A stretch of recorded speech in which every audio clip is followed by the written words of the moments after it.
fish. I don't know what kind, Dave.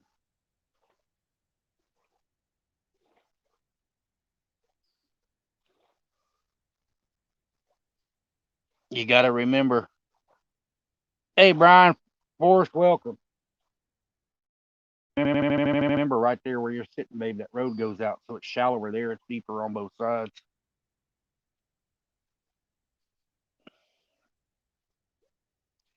Beautiful sunrise this morning out here, guys.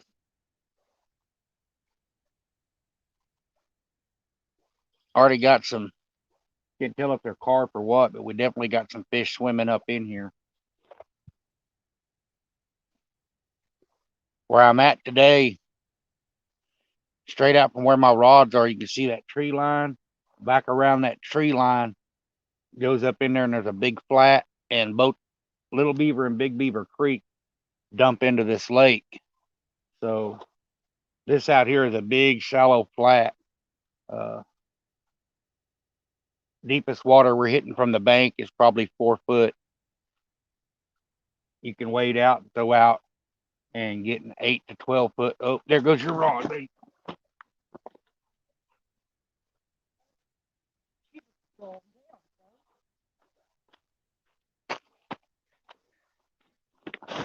My wife just had a good bite on her crawdad. What we're doing, guys, we're just back in here checking. A lot of the times when the spawn's over, good morning, Uncle Lou. Them fish will come out of them creeks and come up into these shallow flats to feed. We wanted to come out last night and fish it last night, but it was 11 o'clock by the time we caught bait. So we kind of made a new game plan and decided to come out this morning and try it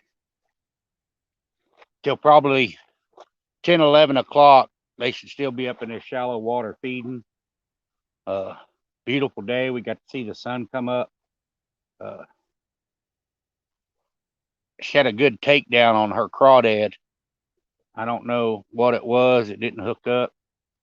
But we've got worms. We've got crawdad, live bluegill, cut bluegill. We're just trying a little bit of everything. And basically what we're doing is when them fish get done on the spawning beds, they'll come back out of them creeks and they'll get on these shallow flats and feed back up. So we're on these shallow flats trying to catch them feeding. I haven't fished this spot much this year. It's a great spot, especially night fishing and stuff, because it is shallow water and you're close to the creek channels where they come in. And it's a great place to fish pre-spawn and post-spawn. We're going to give it a try. Morning. I apologize for that big bright sun, guys. It's coming up, coming over the water. Really not much I can do about it right now till it gets up a little higher, but beautiful morning out here. Not too windy. Not too hot yet. We're going to get up. Temperatures are going to get up in the triple digits today. So we're going to fish this morning until it gets too hot, and then we'll go back to the house and recuperate. That was a good sign, though. I had her a big crawdad on there, and it didn't hook up, but it folded her rod over.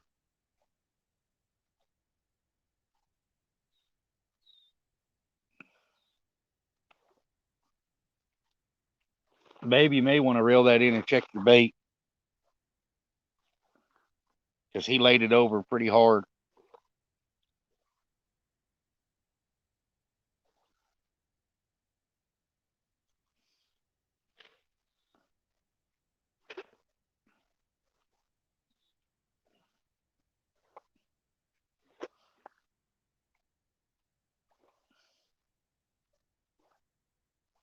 He's still on there.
She still had half her crawdad left.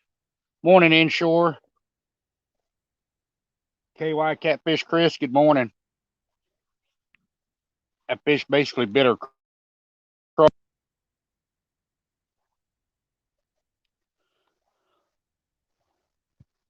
If you're just getting in, we've got night crawlers, crawdads, live bluegill, cut bluegill. I've got my cast net in the car. We're not seeing any shad activity yet, but if we start to see some shad activity, I'll throw the cast net, try and get us some live shad. Fresh gizzard shad on this lake is one of my primary baits because it's the main forage fish in this lake. But there's blues, channels, and flatheads here. So hopefully we can get something that's hungry today. I'm hoping some of them big females, we should be getting close to the end of the spawn. So them females should be coming back off of those beds and coming up in here and starting to feed up. This is the closest point to the mouth of the creeks. And as they come out of them creeks, I hope they come up in here and feed up is what we're hoping for. And then they'll go back up creek channel and spread out through the lake.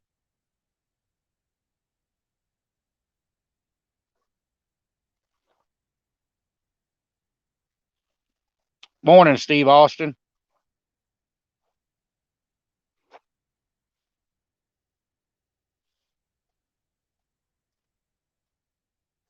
Once that sun gets up a little bit higher, guys, the picture quality ought to be a little bit better. I know it's bright.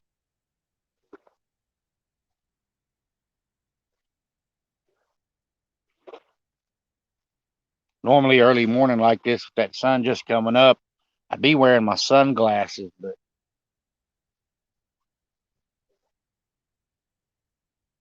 we let one of our kids borrow our vehicle the other day, and I think they hijacked my sunglasses. Morning, 351. Douglas Fletcher, welcome. Dan Thompson, welcome. Glad to see everybody in.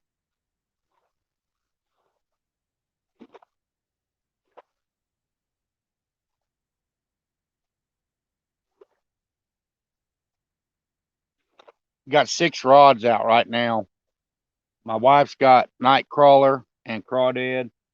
I've got 2 on this side with night crawler. Then I've got a cut bluegill and a live bluegill. Everything's Carolina rigged for now except the live bluegill. I do have it on a Santee Cooper rig.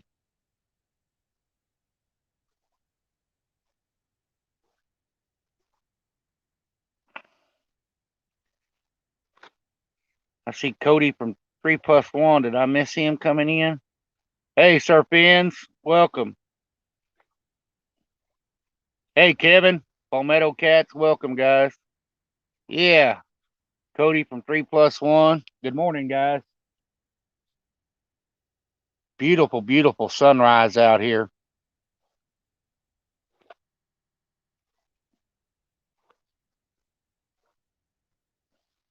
Nothing better than being out on the water and seeing that sun come up in the morning. Sunrise and sunset are just absolutely beautiful.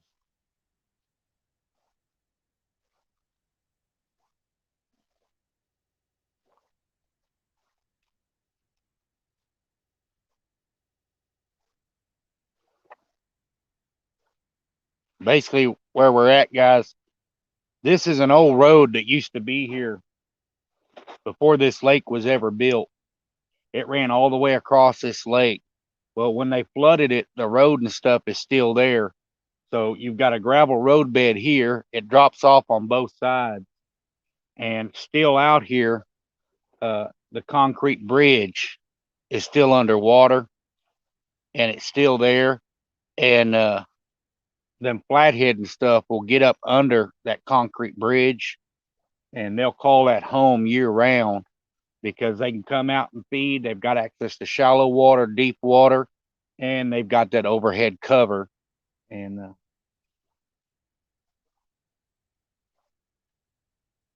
this is one of them spots you just never know what you're going to catch. Uh, you may get into the smaller ones, but ooh, there went something jumped plumb out of the water, about 4 foot across. Uh, there's always big fish that frequent this area feeding.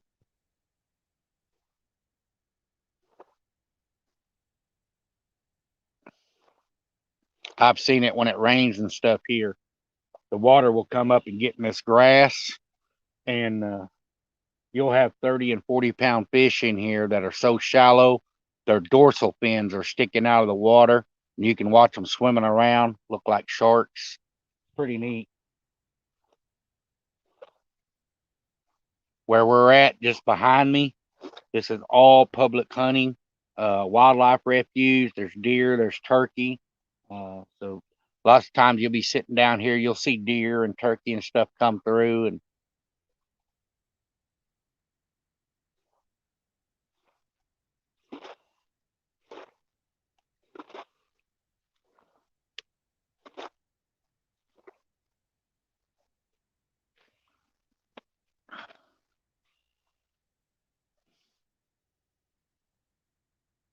I don't know whatever hit my wife's rod and bit that crawdad in half. It was pretty good size because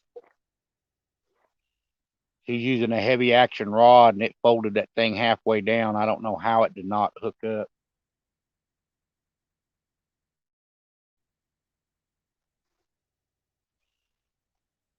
Sure got me excited to see that rod fold over first thing this morning.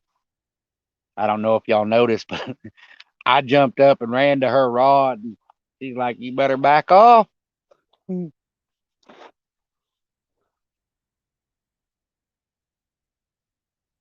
I'm fortunate enough. I've got a wife that loves to fish. She comes with me. Uh, she's my favorite fishing buddy. Even if we don't catch anything, that's quality time we get to spend together, guys. And if you're lucky enough to have a wife or a significant other that loves to fish, get them out as much as you can, guys.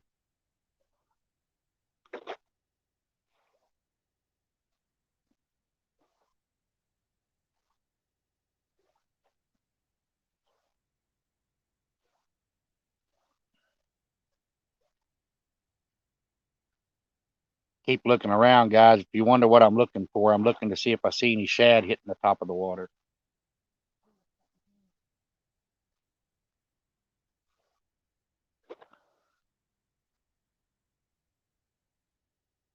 I don't know if it's carp, striper, hybrid, uh, bass, or what, but we've got some big fish in here breaking the top of the water.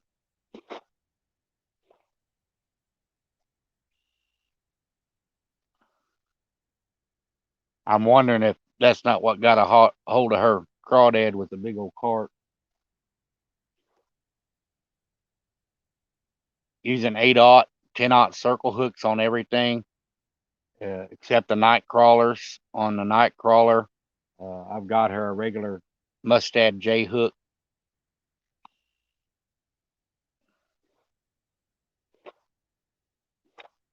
I figured with them fish coming in and out of the creek, and we had rain for almost 2 months, so it kind of washed everything out of them creeks down out here. And a lot of the times when it does that, red worms can be one of your best baits out here. I've had times out here where redworms all they would hit. Gar could be Cody, but uh, I'm not really seeing the gar activity around the bank. I think it may be a big old carp.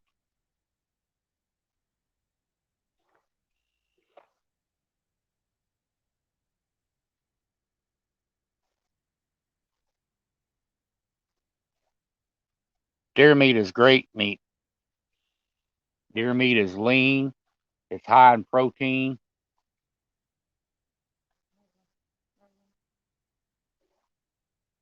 Got a lot of smaller fish in here starting to hit the top of the water out there, guys. So hopefully the activity picks up. Gets pretty hot and heavy here pretty quick. When the bite's on, yeah, when the bite's on, mhm. When the bite's on and the fish stack up in here and they start feeding, there's lots of times you can only fish with one rod and reel, and you have to hold it. They will hit so quick. They'll be stacked up in here. Uh, it's great fun.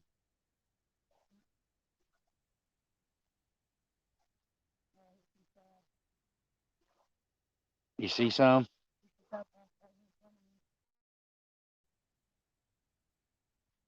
Wife said she's seen a couple of shad swimming in front of her.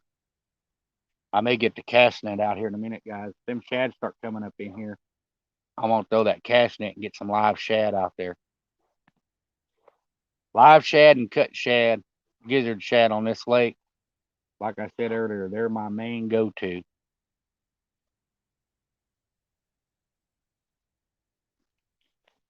When you see them start hitting the top, Dave, yeah,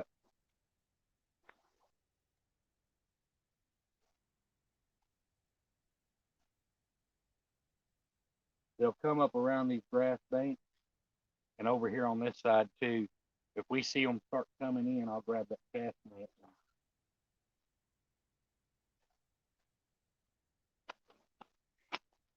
If they do and I catch some shad, I'm gonna put your other rod out over there with you too. That way you got a little bit of everything out there.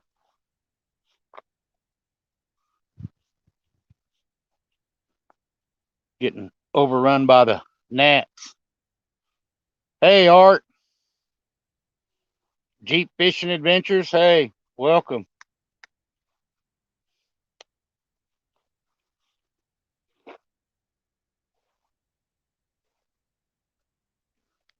The gnats are out in full force. I may have to put some bug spray on.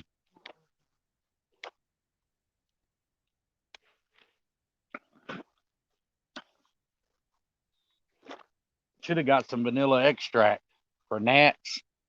Avon Skin So Soft and vanilla extract works great for the gnat.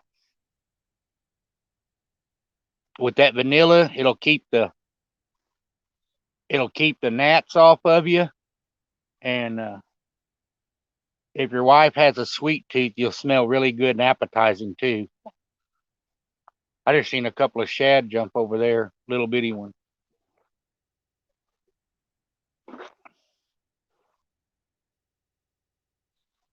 Looks like the new fry, the new hatch, because they're only about an inch to 2 inches long. Ricky's Fishing Adventures, welcome.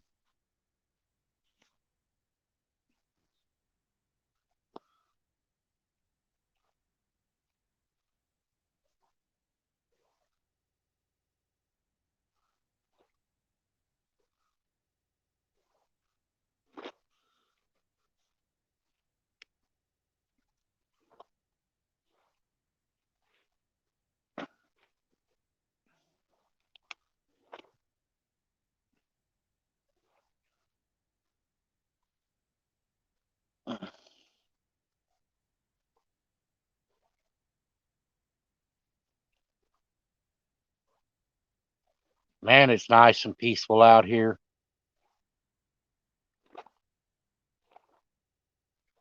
As y'all can tell, there's no one else anywhere around us. Not a lot of wind, just a gentle breeze.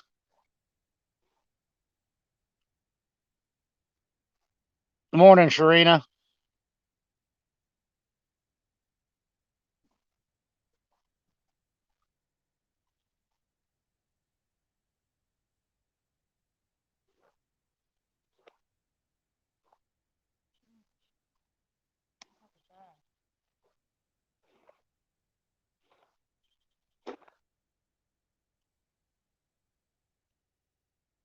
This lake here is plentiful with fish.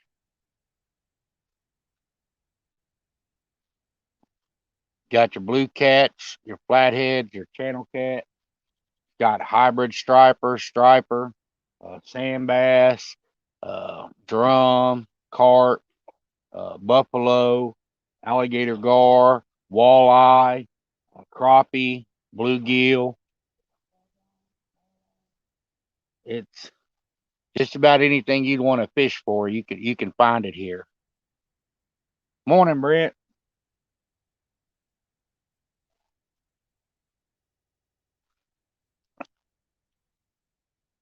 Think this is a new spot for you, Brent. I don't think you've got to see me fish here yet.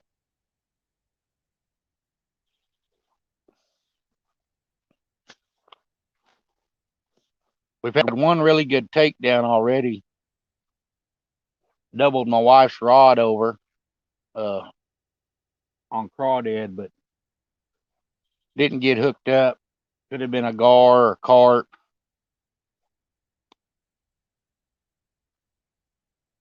Doesn't really matter. It got me just as excited seeing that rod fold over as anything. Morning, Mad Catter. I fish for anything that'll. That's the way my wife is, Dan. And she is persistent. She'll be out there with them bluegill, and some of them little bluegill will be sitting there pecking and steal her worm. Uh, she will not give up on them till she catches them. Caught a baby flathead at Hilton Lake last night. Well, Brent, if you're catching little ones, there's big ones in there somewhere. Morning, Michael Murillo. I think it's a turtle bait. You'll know the turtle and the snake. The snake swims on top of the water. Yeah, it's probably a little turtle. I'm keeping my eyes out, guys. I'm looking to see if I see some more bait fish hitting. Yeah,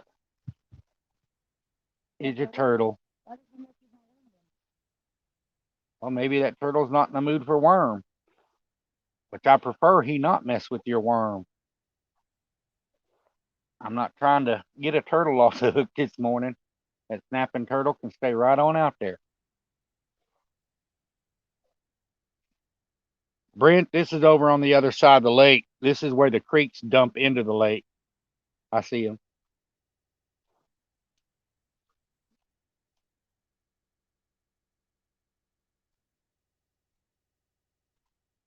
What we're trying to do. Morning, Diggabound. Yeah, Sharina, it's absolutely gorgeous out. What I'm doing, Brent, right there, you see that tree line out in front of me? Around that tree line is where Little Beaver and Big Beaver both come together and dump into this lake. And as they get done coming out of them creeks, they will spawn here also. The big, shallow spawning flat. And I'm trying to catch them coming out because right when they come out, they'll feed up. Pre-spawn and post-spawn can be some of your best fishing because before they go to spawn and after they come off of the beds at spawning, they'll feed up. They're trying to store that energy and get their body weight and stuff back up. And we should be on the tail of the spawn. That's why I wanted to try this spot. See if we can catch some of them big females and stuff coming back out. Hey, Fishing Frustrations, how's it going? Darwin Dodson, welcome.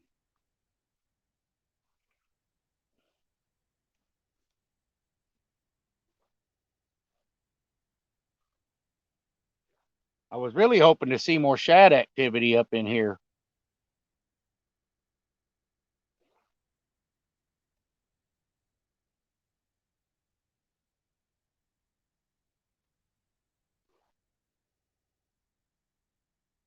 Got a little old turtle out here just cruising around.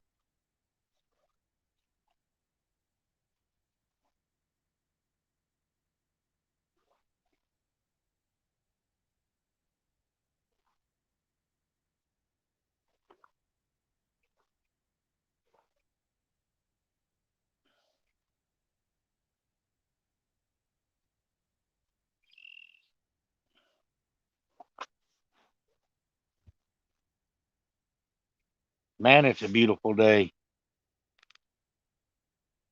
Good time to get out and enjoy the morning. I wanted to be out here before the sun come up.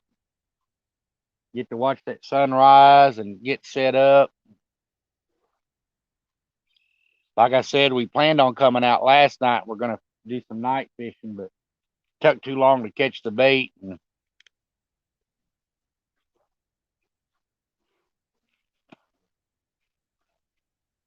right now, I don't like using the great big, huge bluegill. Hey, my rod. Yep. Yep, there he is. Ooh, it's a good one, too. Woo.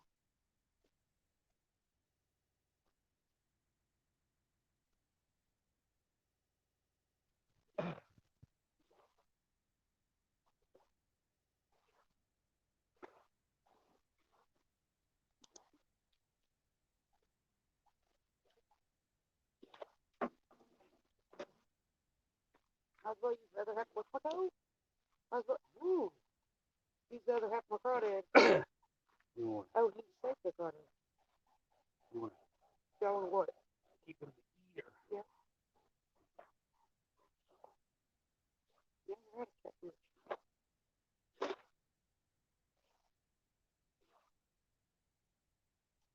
Yeah, she's safe. Did you get the basket? Ooh. And a pair of pliers. We didn't. Them channel locks are back there, the little one. Woo!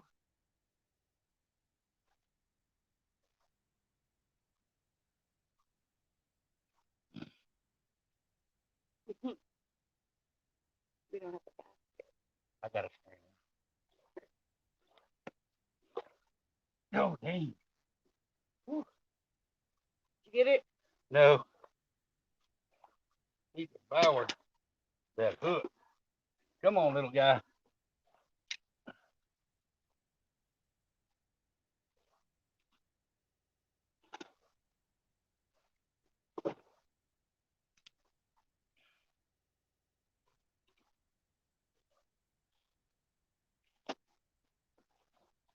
All right, guys.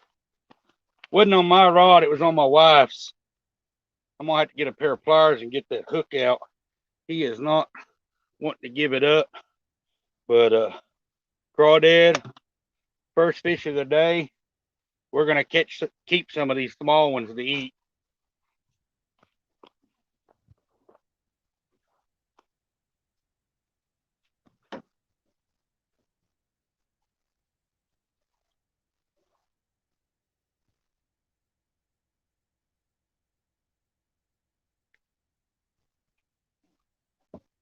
Woo.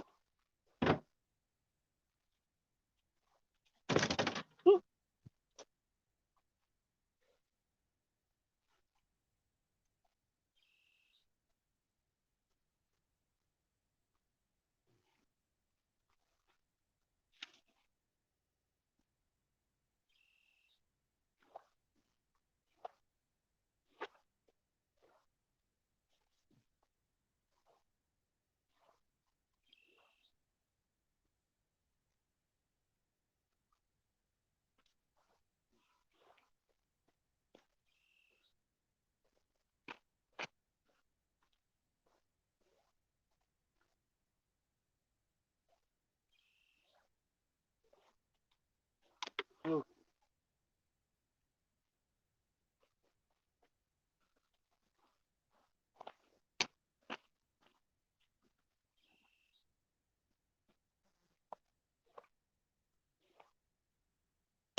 I'll get you baited back up and throw it back out there, babe.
First fish of the day.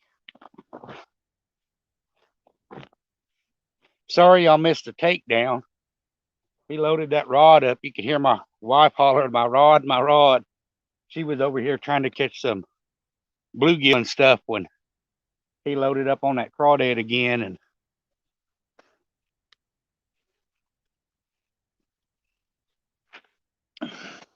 we're going to keep some of them smaller ones today. Cook them bad boobies up tonight.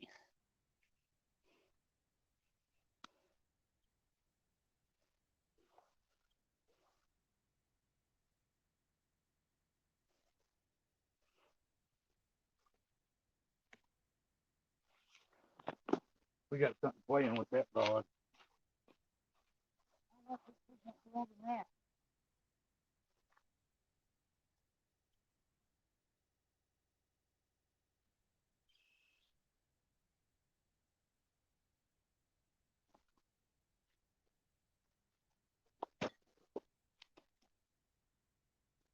These gnats are terrible.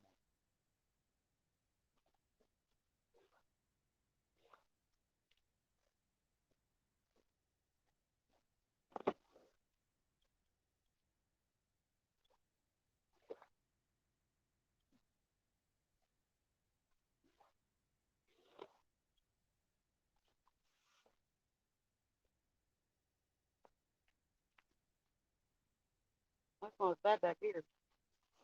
Just by the water. These gnats are super bad.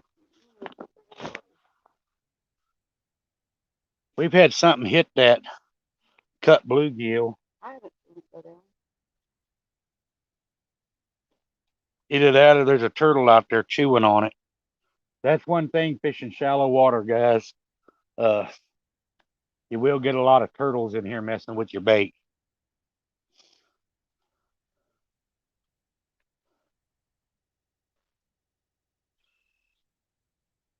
Brent, you got the trailer done? I know you were working on it.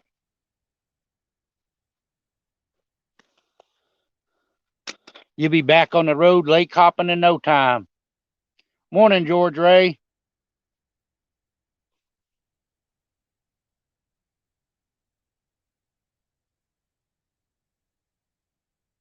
I could tell something hit that rod because I had slack in it, and I could see the rod, the line moving in the water. Wasn't aggressive enough to load it up. I've got 8/0, 10/0 circle hooks on, guys. So that one there we just caught. You seen he wasn't very big, couple of pounds, and caught him on that 8/0 circle hook, and it definitely had a hold of him. I had to get pliers to get it out.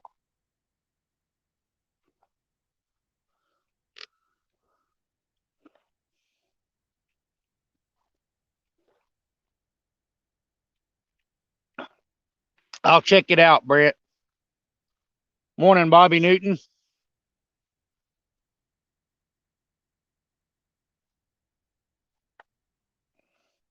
Thanks, Ricky's Fishing Adventures. You too.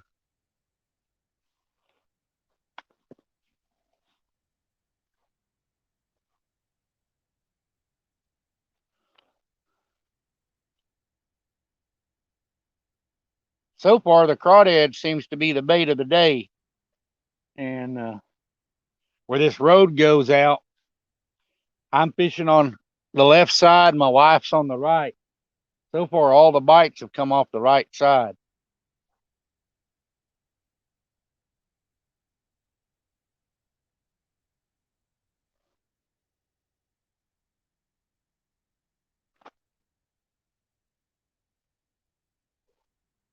All right, Brent, be careful. Have a good day at work. Hey, Christopher, welcome.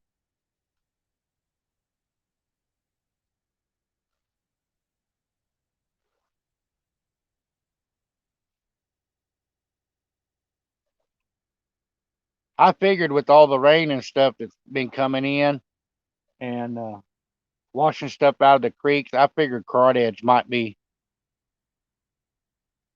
the bait of the day.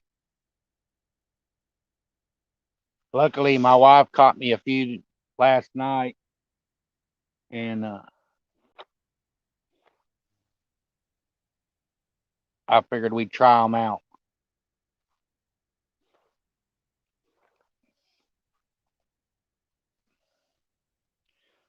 So since I caught that fish on your rod, babe, does that count as half a fish? It's half mine? No. No?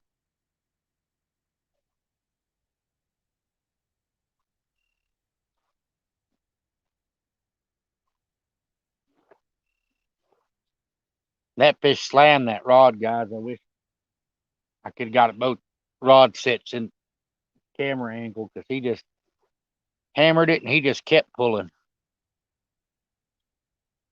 I love it when they bite like that. I don't like the little tapping and pecking. I like it when they just fold the rod over. There's no question if you got a bite or not. They grab it and they're gone.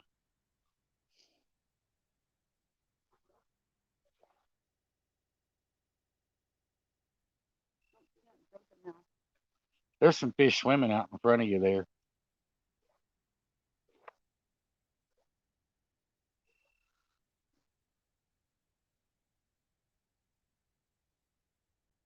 They're still way out over here on my side. I can see them out there.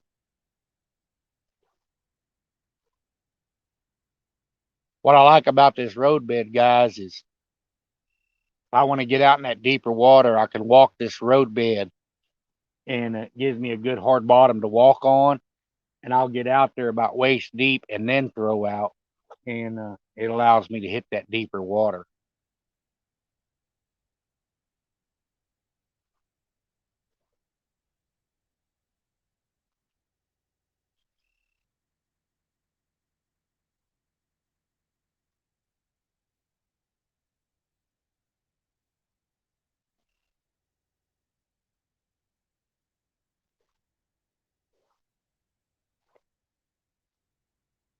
I see them swimming, hitting the top of the water. I was hoping I'd see more shad up in here.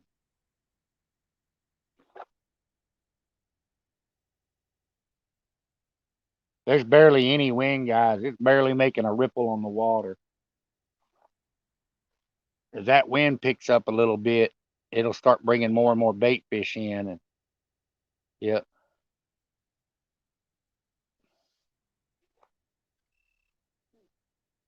there's definitely fish out here playing.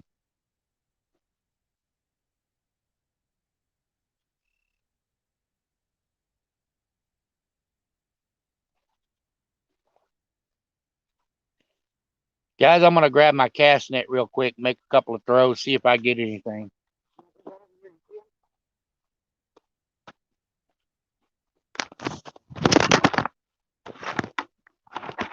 Yep. Now I gotta fix the camera after I dropped y'all.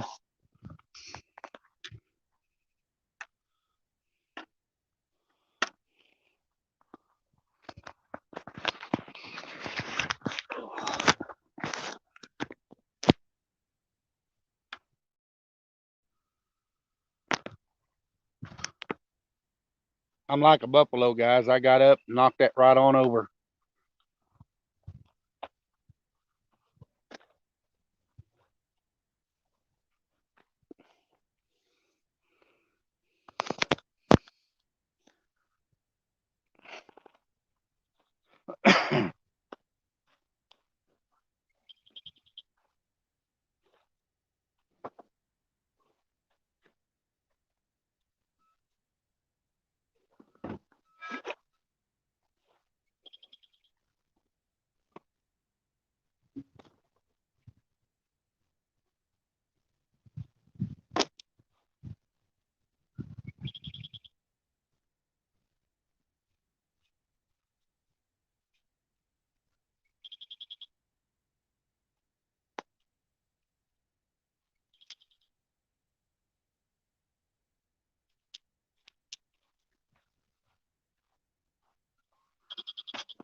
One. It's in the net.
Yeah, we're gonna give it a little. Caught a shad over there, but about the size of a shiner. It was small.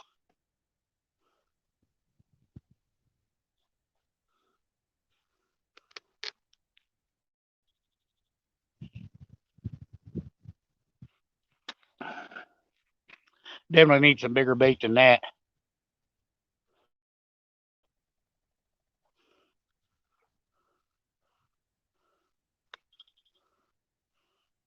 Here's the line flat again.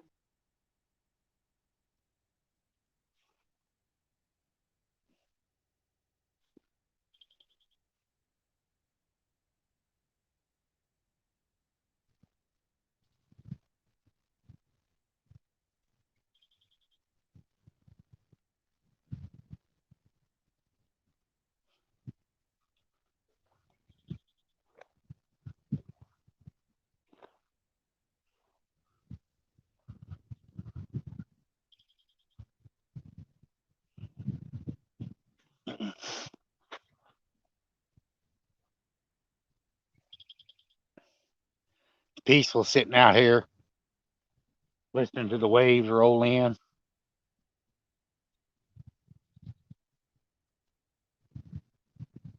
Looks like the gnats have finally moved out, so that's good. We may be getting enough wind starting up that it'll move them gnats out.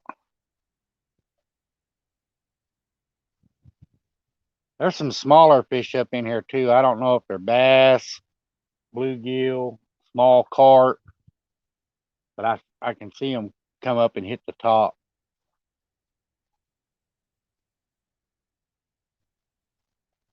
We have a lot of big carp down here. People don't really fish for them. Uh, they have derbies and stuff where they come out for a weekend and try and thin them out. You got guys that bow hunt them, but the carp here are insanely huge. This area here, it's not uncommon to go out and catch 40 and 50 pound carp.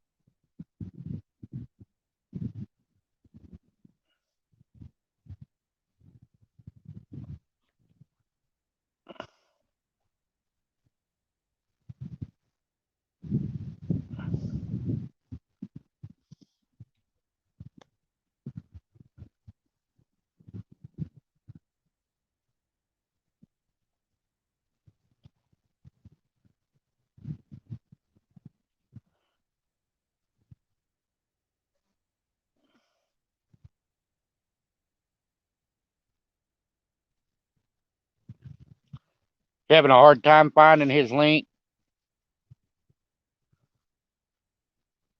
Morning, LG.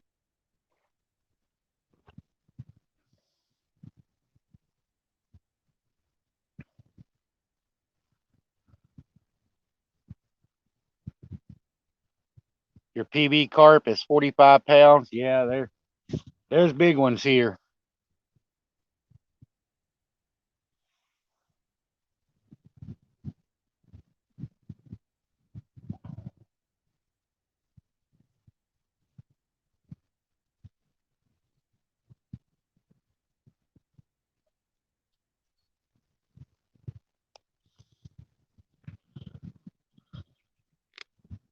Kind of quiet still.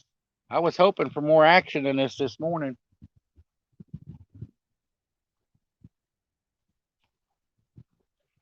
I see lots of smaller fish moving.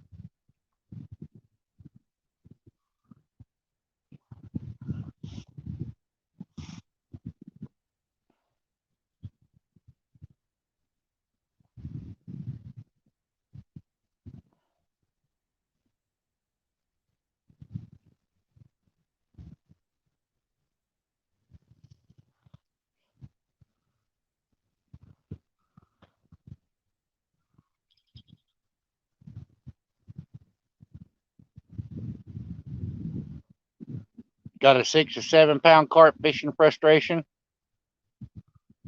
Nice.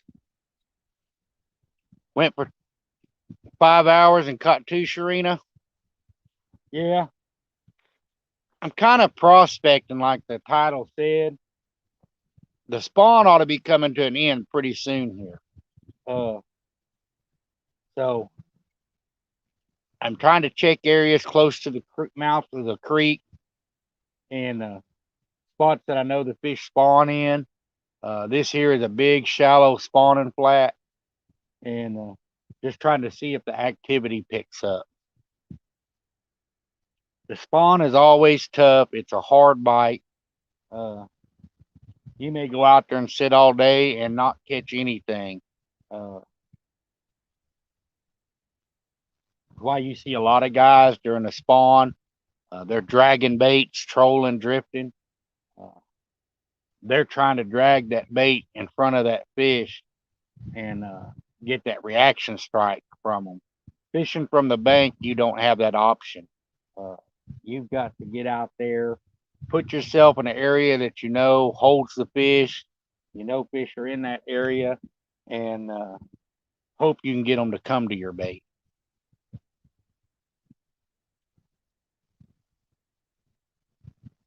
That's why, especially post spawn, I like to try all different kinds of baits uh, because you're basically trying to lure that fish from where he wants to be to where you need him to be.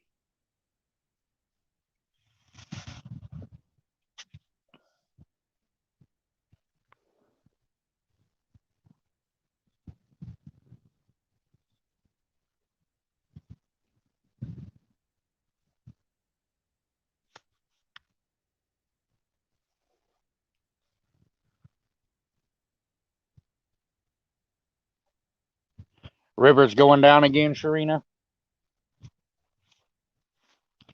Makes it nice where you're at, though, Serena. You can walk out the back door and fish.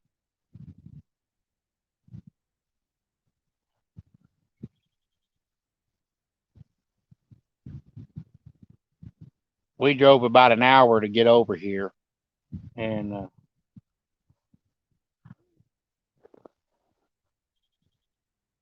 if we lived on the water like that, me and my wife would probably never ever get anything done.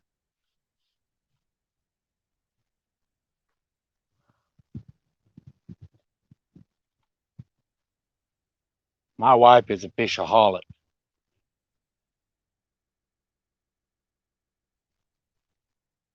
She'd wake up instead of sleeping. She'd be sitting out there with the rod and reel.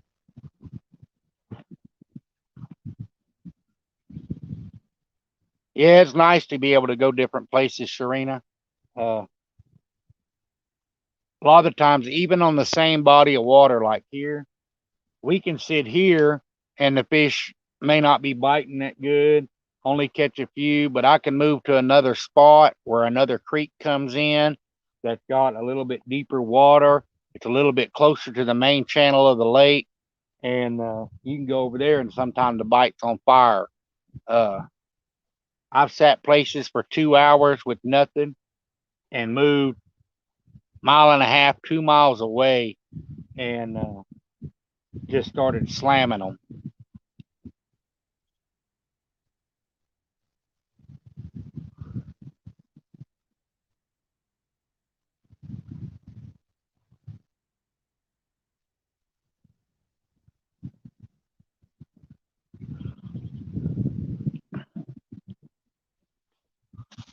Can't find Jeep Fishing Adventures link.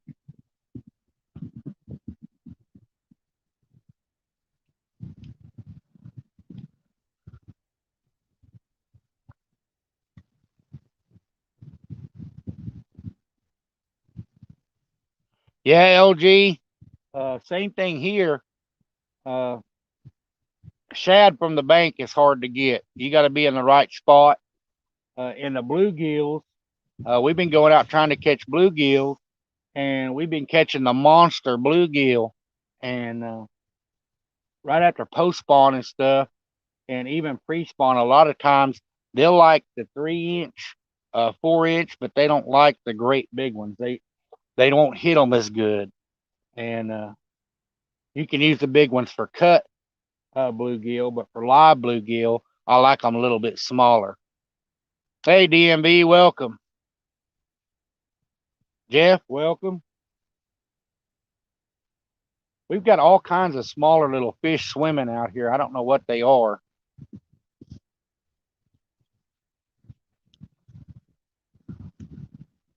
I don't know if they're carp or what.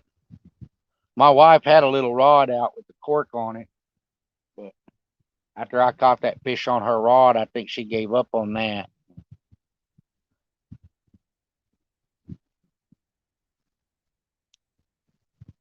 She told me I don't even get to claim half that fish as mine.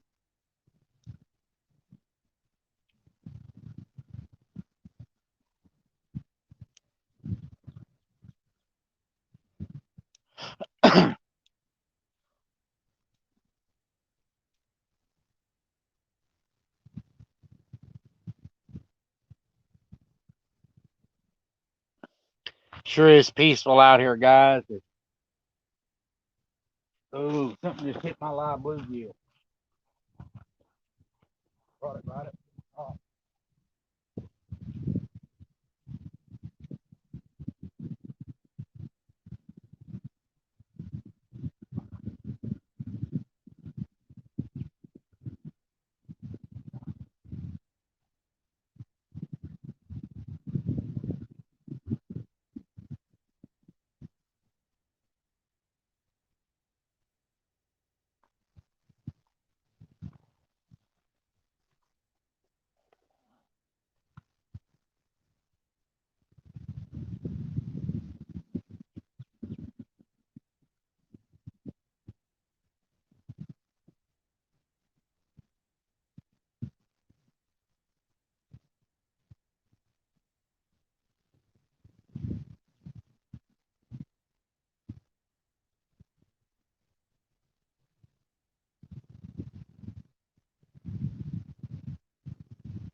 I don't know what that was, but I seen that line go slack and seen that bluegill come plumb out the top of the water.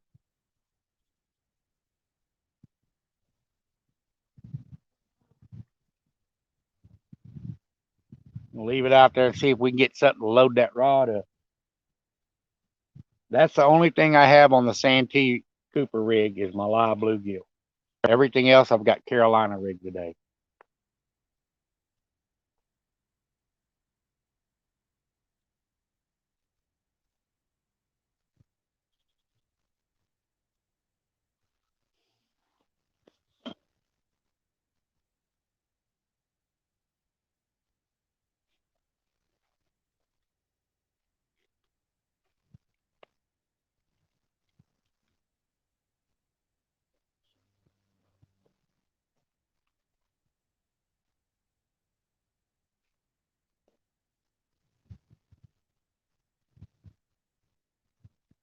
There's all kinds of little fish activity. We just need the good ones to come in.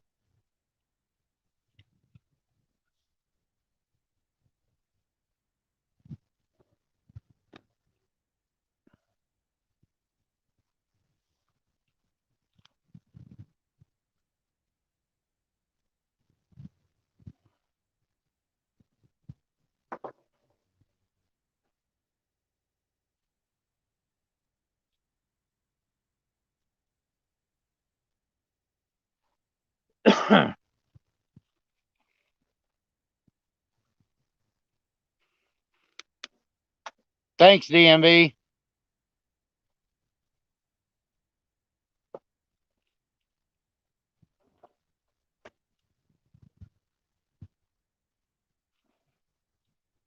I know a lot of people are getting up, headed to work.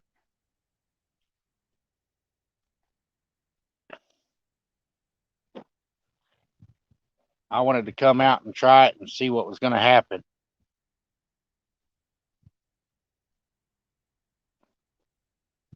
You just see them dragonflies? Huh?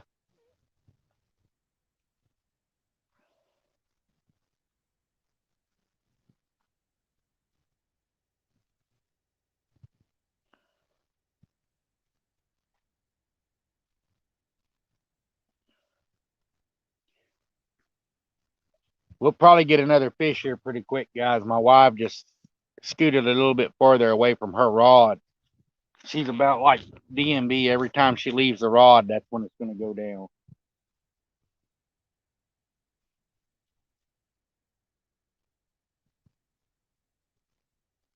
She's been getting some good bites over there. Caught that one fish, and it's been pretty quiet on my side. But that could change any minute, guys.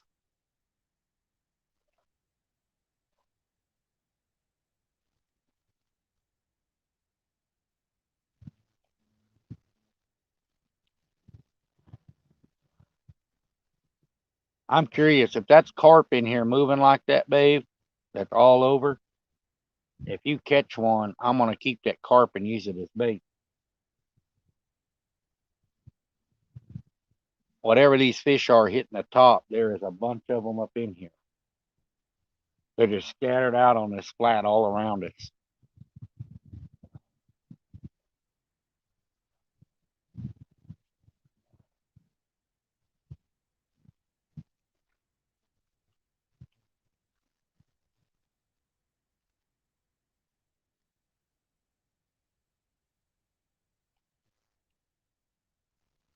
I'm gonna check the bait on both of my bluegill rods. I've had bites on them. I want to check it, make sure I got bait out there. I don't want to be fishing on credit.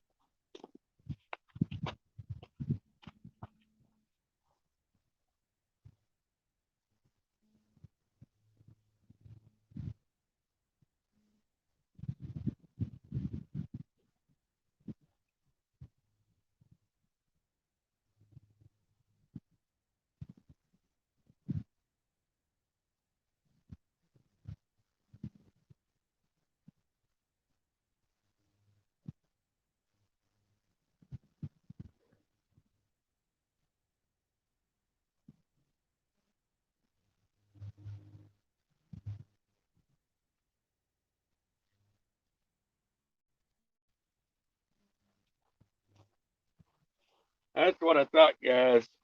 As y'all can tell, there is nothing left of that bluegill head. That was a turtle out there that got him a free breakfast.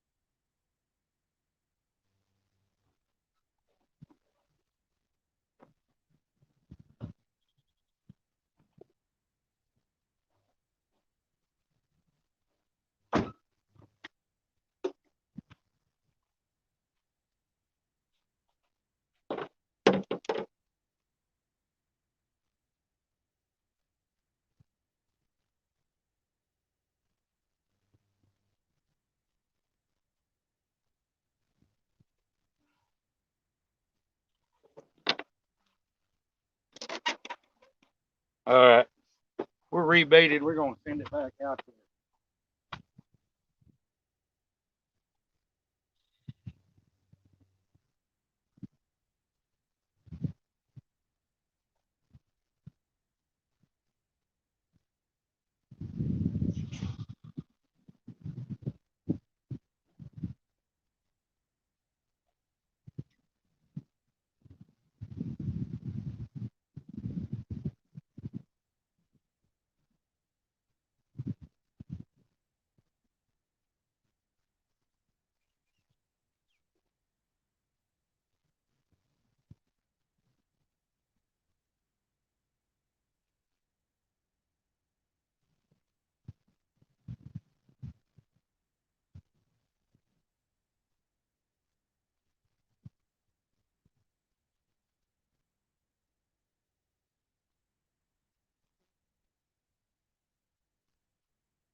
All right, our bluegill's still good.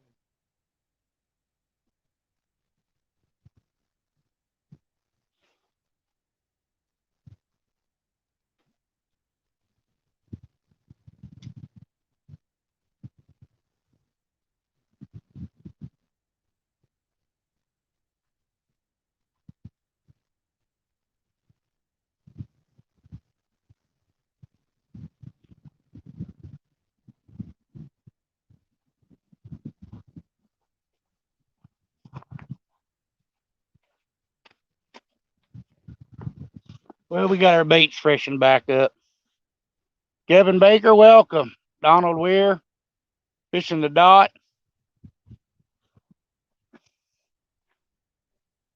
I figured that one that kept knocking slack in that line, I figured it was a turtle out there eating.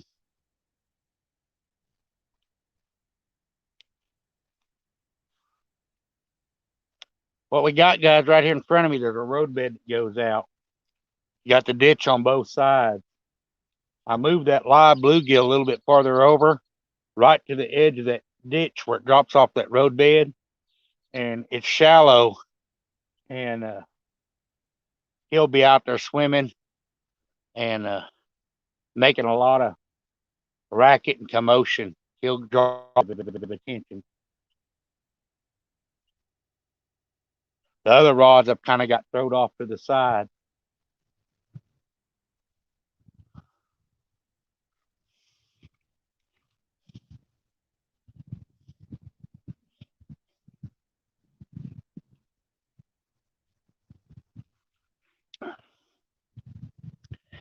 Had some little shad in here.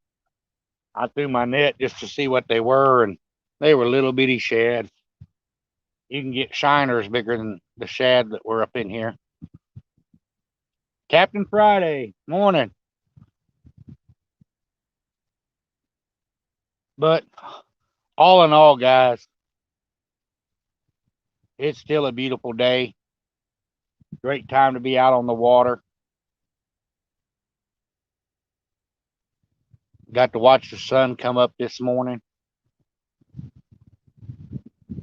I love watching that sunrise and that sunset over the water.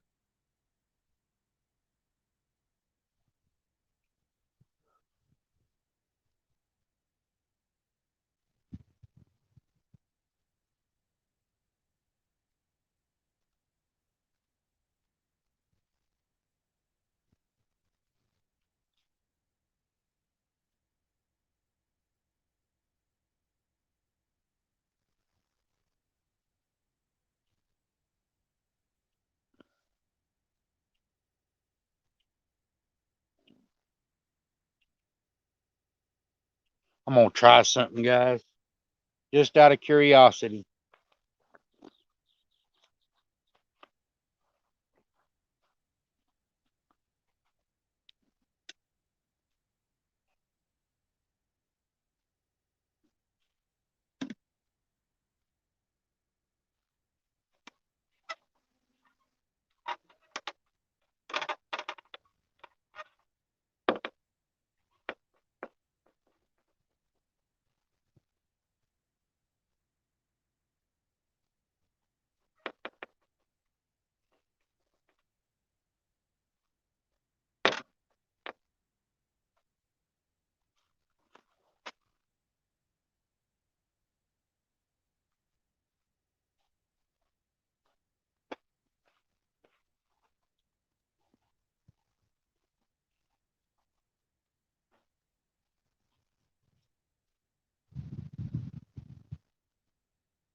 All right, guys, I'm going to explain what I did.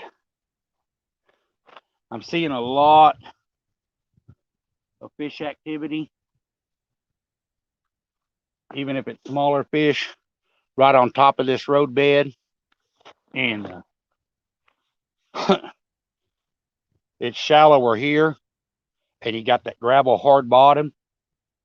So I decided to take one of my wife's rods and throw it out on this shallowest part just to see if they're coming up over that roadbed and feeding up and down along that roadbed.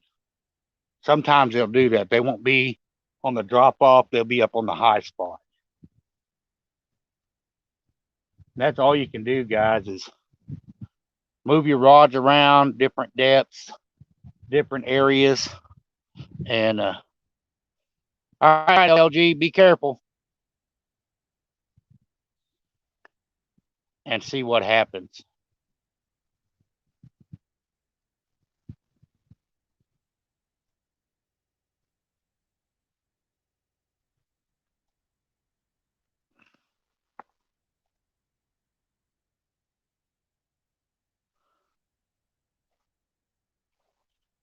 Had a couple of crawdads left, so I put one on this rod, throwed it out on that shallow water, and just going to see what happens.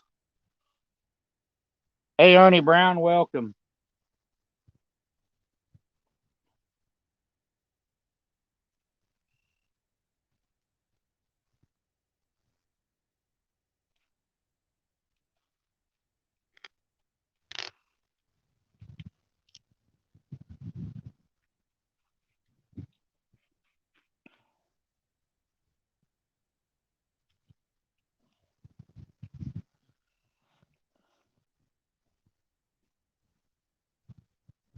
That's a good thing about always bringing extra rods, guys.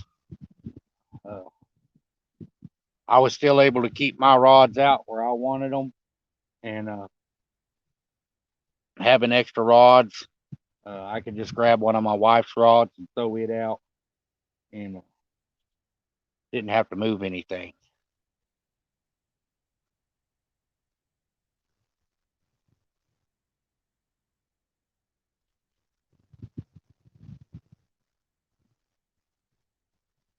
Larry Oliver, hey, welcome. We've got one fish on the stream, guys. He wasn't very big. He thought he was. He took that rod down. Had a takedown before that didn't hook up. Uh,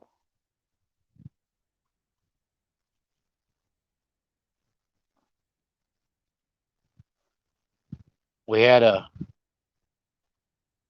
turtle get our cut bluegill. We got it rebaited and thrown out. And something hit at our live bluegill, knocked it plumb out of the top of the water. Uh, Not sure what it was. It didn't come back for it. I checked the bait. He's still alive, still swimming. I throwed him back out there, and we're going to see what happens.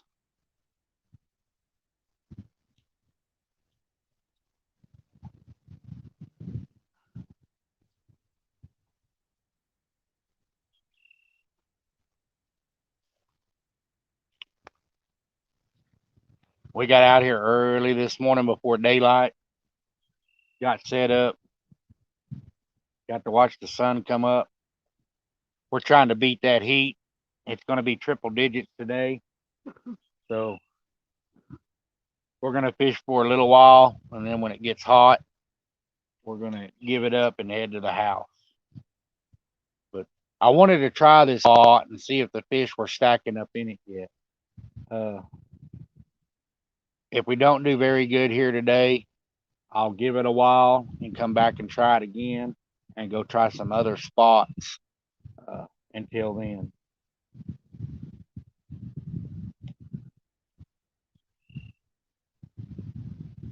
That's what it's all about, guys, just prospecting. I know the fish will be in here. They will be in here in numbers.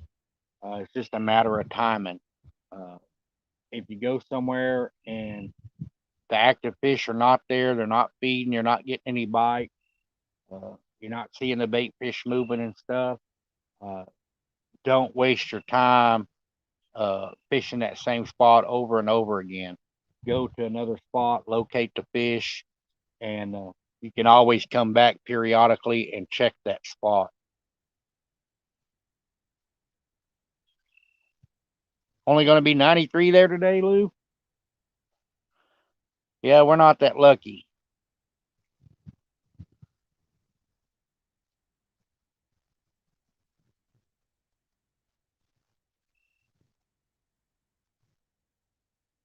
Hey, I appreciate all y'all guys sharing it out. And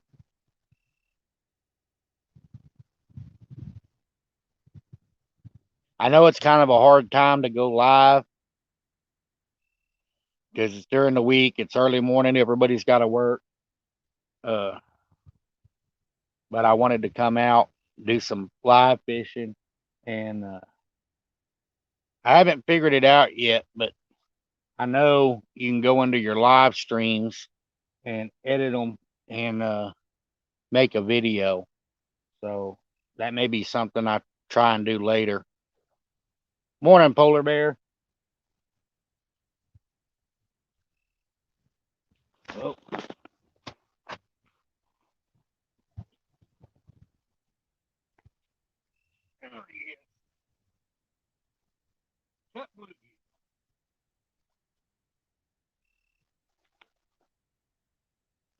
Yeah. definitely a blue hit the top of the water out there. Now he's running at me. Boy, is he running at me. Yeah. He's a nice one. Oh yeah.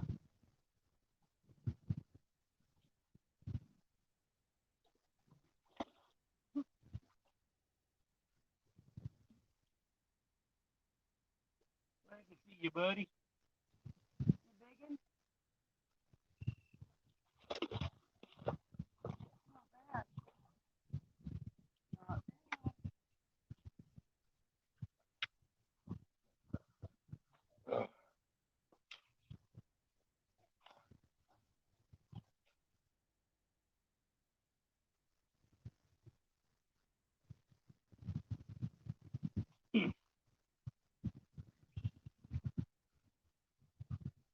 And I kept my bait.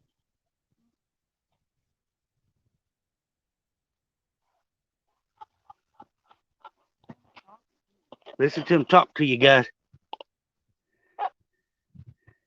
He got a lot to say this morning. Nice little eater. That was fun. So, and I even saved my bluegill head, so we get to throw it back out there. I'm gonna get him on a stringer. We're keeping a few today. Gonna eat them, and prime candidate right here. It's some good eating.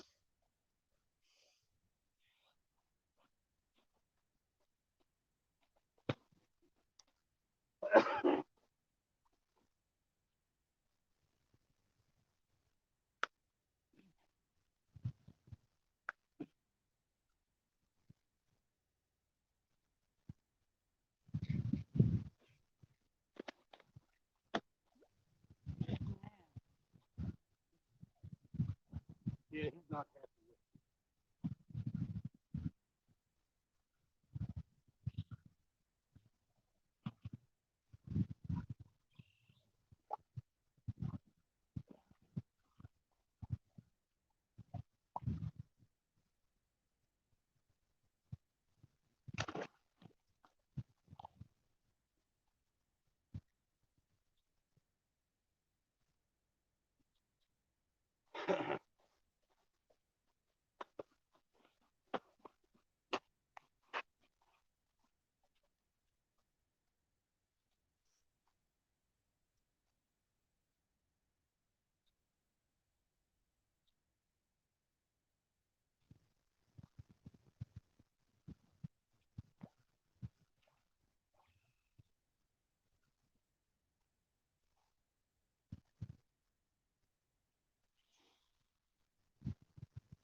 Well, that's not bad. Fish number 2 on the stream. Uh, Nothing real big, but that's okay. We're ready to eat some catfish, and those like that are the perfect size for eating. Uh, Me, I will not keep anything over 10 pounds. I always release them. Uh, as y'all know, I don't stock my freezer. When I'm ready to have fresh fish, we come out and catch them. If we don't catch fish, we're not eating fish. So it was nice to get that one in.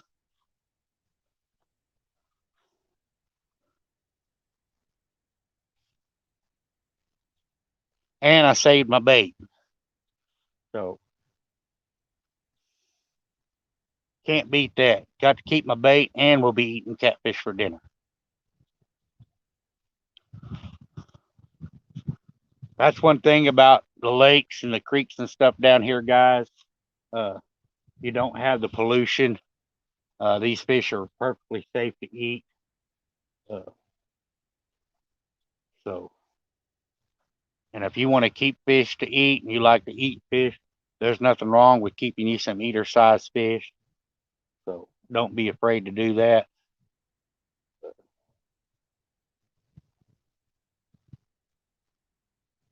To me, there's nothing better than fresh fish, home cut fries, some ranch dip, homemade tartar sauce, and hush puppies, and a little bit of coleslaw, and maybe throw you some baked beans in there, and you got a meal fit for a king.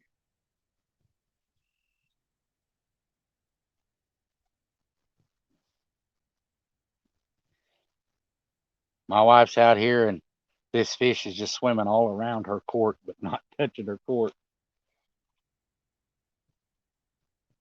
I still see fish way out there popping the top of the water too, babe.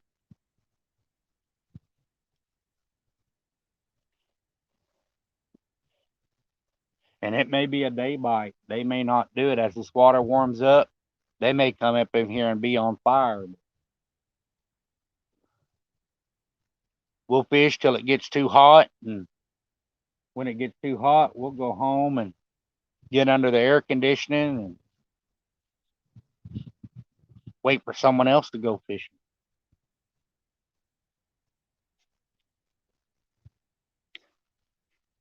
That's one good thing. Fishing family on YouTube has come a long way. Hey, Big Slim, welcome. Uh, it's great because we have not just in the States, but we have over in the UK and Australia and places. Uh, you can get on and usually find somebody that's fishing live or has got something on that you can watch.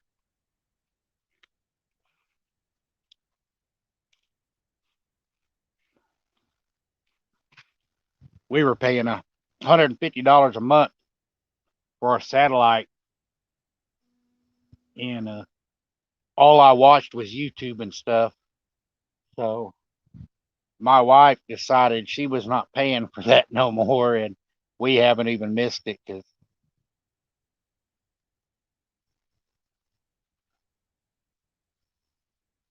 if I'm not fishing, I'm usually watching fishing.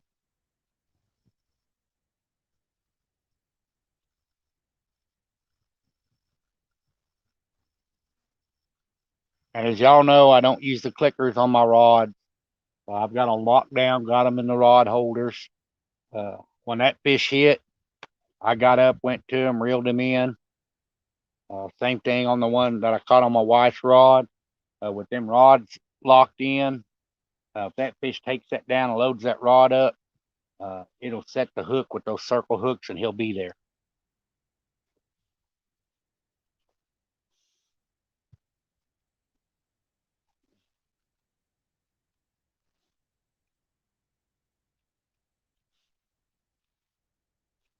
If y'all need tackle, oh, there we go. There's another one, guys, right up on the road. He is taking off.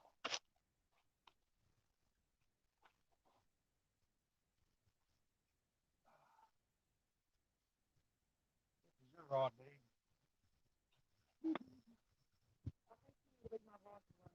Well, you weren't using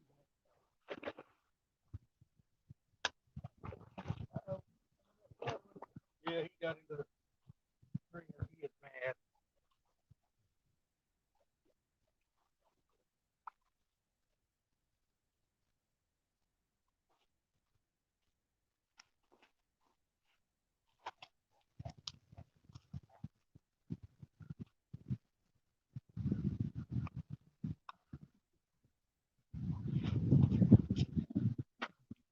Number 3, guys. They're not big, but the body's definitely picking up. Uh, that 8/0 hook from Uncle Lou's did a number on him. Y'all need tackle. You're looking for hooks or the weights, swivels, rattles. Check Uncle Lou out.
Guys, that's that rod that I just put out where I told y'all I seen some up on this shallow flat on this road bed and wanted to see what they were. That just goes to show you, don't be afraid to move your rods and stuff around. Because if I wouldn't have thrown it out there, that fish wouldn't have done it. I've caught him on crawdad, got 2 crawdads over here, another crawdad over there, and we just happened to get him right where he was traveling.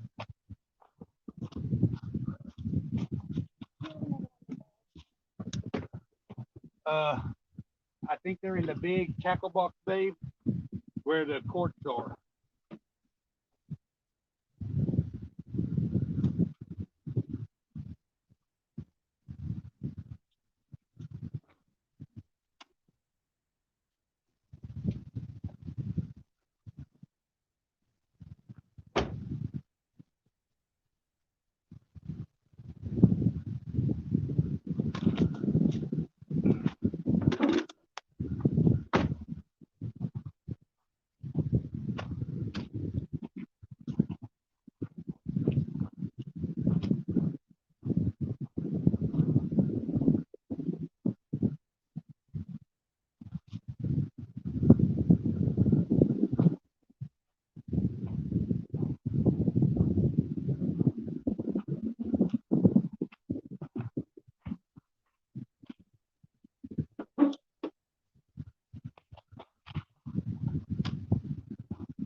Well, that's 3 fish on the bank.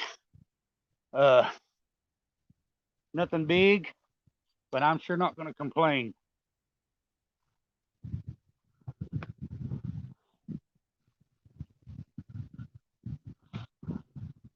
I got my last live crawdad on, and morning, David Hamilton. Uh, I love catching these fish in that shallow water. They'll come up, they splash the top.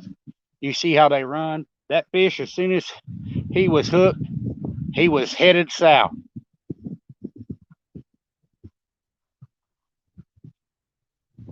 They fight hard in this shallow water.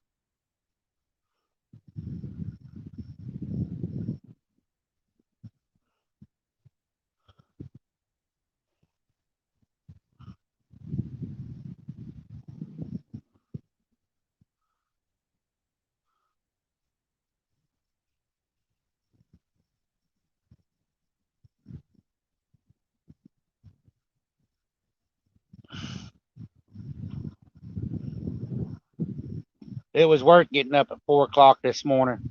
We've already got 3 fish. That's 3 more than I would have had at the house. Hey, Zachary Washington, morning. Fishing with the Chad. Welcome, Chad.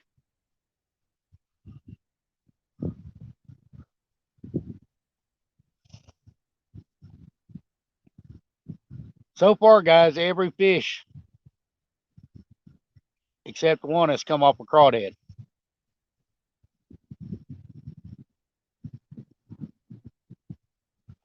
The biggest fish did come off the cut bluegill, but the numbers of fish have come off the crawdads.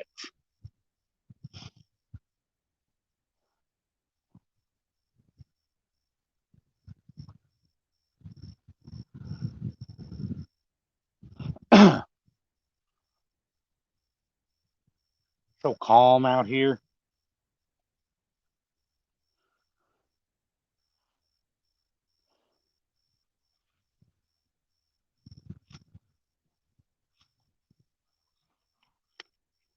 During the week on these lakes, if you can get out during the week, it's the best time to fish because you don't have all the people.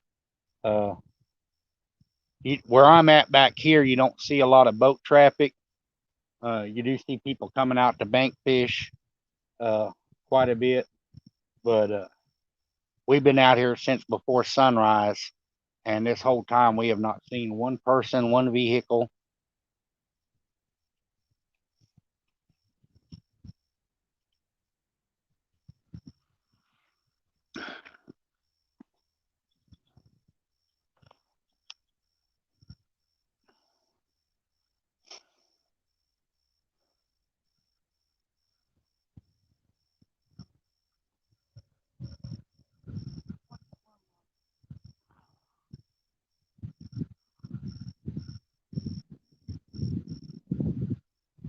Wiggling side to side.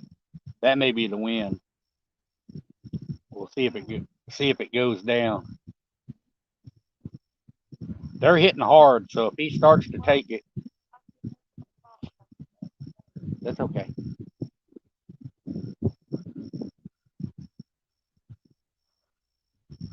Just remember, when you go to set the hook, you better take that bail off or it's going flying.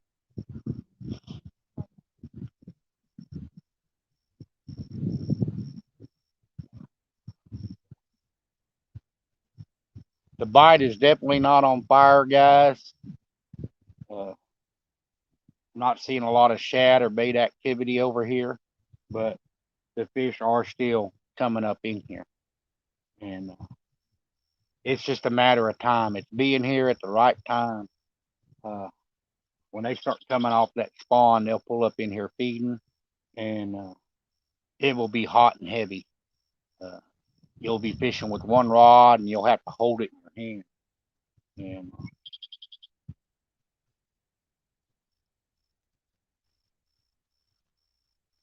it's the middle of it's the middle of June still. We're starting to hit the tail end. The spawn should be dying off any time now. So the only way you know, though, guys, is to go out and try it. If you're not out there fishing, you're not going to know when the spawn ends and the bite picks up because there's short windows, and it may only last a week, 2 weeks in some places, pre-spawn and post-spawn, where them fish pull up and they are feeding, and they're very aggressive. So You got to make sure you're out there at the right time or you're going to miss it. This is the first time I've got to come out and fish live in a while. Uh, it rained for almost, well, a little over 2 months straight. And we had a lot of flooding, mud, and then we've been struggling catching bait after that. But things are starting to turn around, and we were able to get out this morning. Wanted to come last night, like I said earlier, but we didn't finish catching bait till 11 o'clock. So we decided to just come out this morning.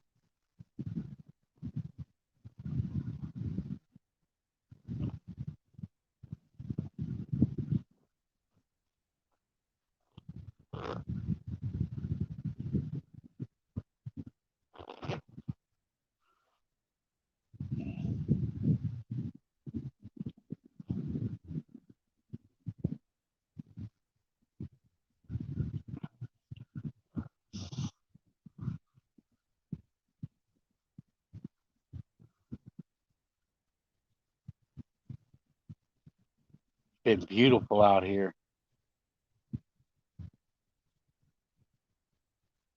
Oh, there goes the live bluegill.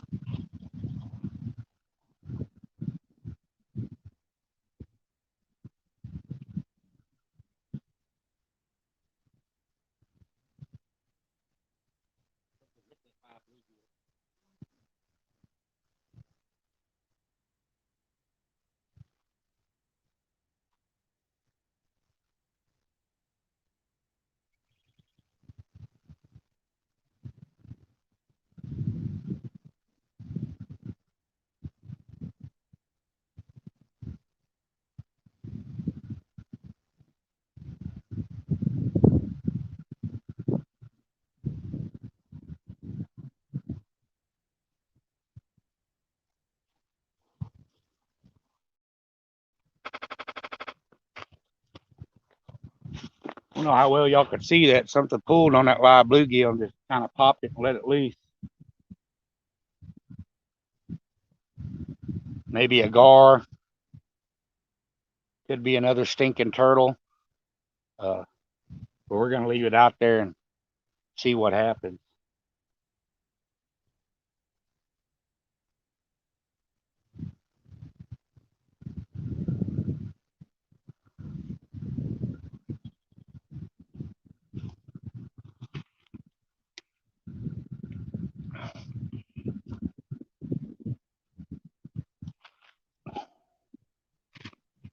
I haven't got it scheduled yet, guys, but this Wednesday night, Fishing 101 on my channel, we're going to have Roger Dement from uh, Muskrat Adventures. He's going to be our guest. Roger fishes a lot. I like watching Roger and Janice and Skip and Zach Murray and all them. He does a lot on the Ohio River, but here lately, they've been spending a lot of time on Hoover. And I don't know how many of y'all caught his live yesterday, but him and Janice were out and caught a crappie, a nice crappie on chicken. Of all things, chicken.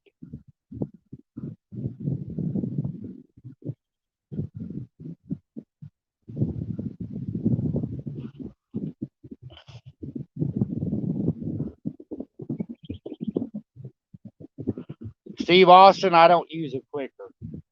I've got them on my rods, but I don't use them. I put my rods in the solid rod holder. And the reason I don't use the clicker is when they pull, if you don't get to it quick enough, you'll miss that fish. With the rod engaged or the reel engaged and no clicker, if that fish goes to make a run and he loads that rod up, that circle hook will hook it and he'll be set. If you watch the fish I've caught in this video, when I've got up and went to the rod, every one of them fish were already hooked. They hooked themselves. you miss a lot fewer fish that way. Uh, when you use the clickers, it can cost you a lot of fish. I know a lot of people like them. They like hearing the clicker go off, but to me, I'd rather get that fish on the bank, get it landed, see what it is, instead of sitting here for hours wondering what it might have been.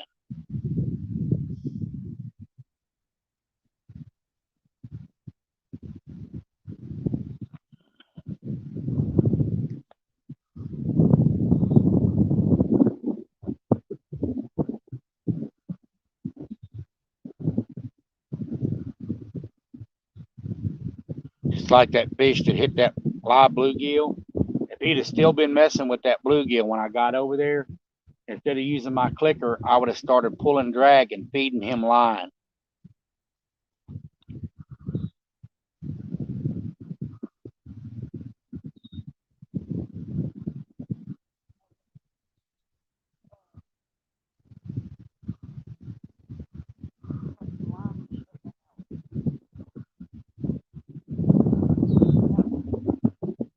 This one right here, I've got it right here in front of me. I see them fish swimming underneath it. Yeah,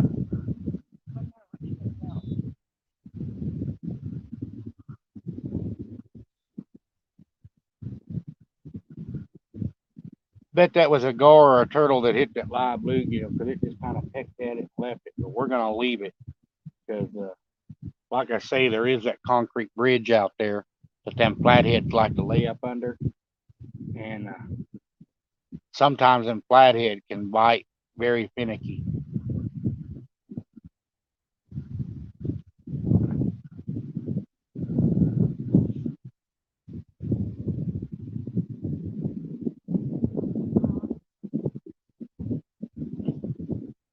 Got a bunch of them minnows swimming over there.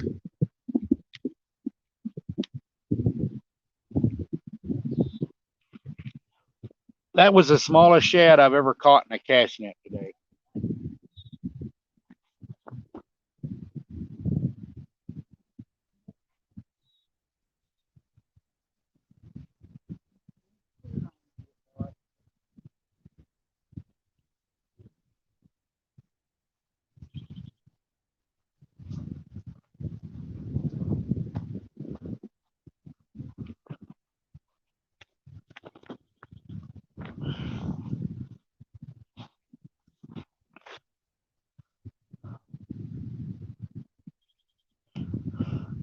Hey, Brandon, welcome. This is so nice.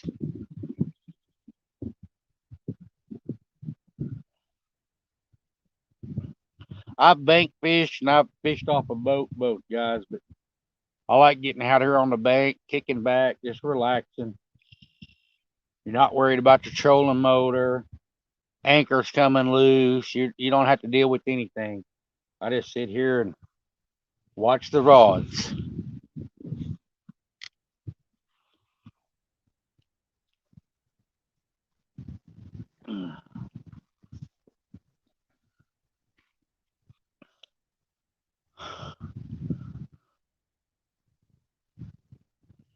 Gonna try and bank fish before between storms. Yeah, sometimes right before the storm hits can be a phenomenal bite. Uh, we've actually been out and we stayed until the lightning ran us plumb off the lake, and we let it get really close before we would call it because the fish were just biting so good. And when you get on fish like that and the bite's on fire, they are few and far between. So we didn't want to just pack up and go because of a little storm. And we can be out, and if it starts raining, if it's not going to rain hard, if it's just a little shower and it's going to move out, we'll just get in the vehicle and try and wait it out and let it pass.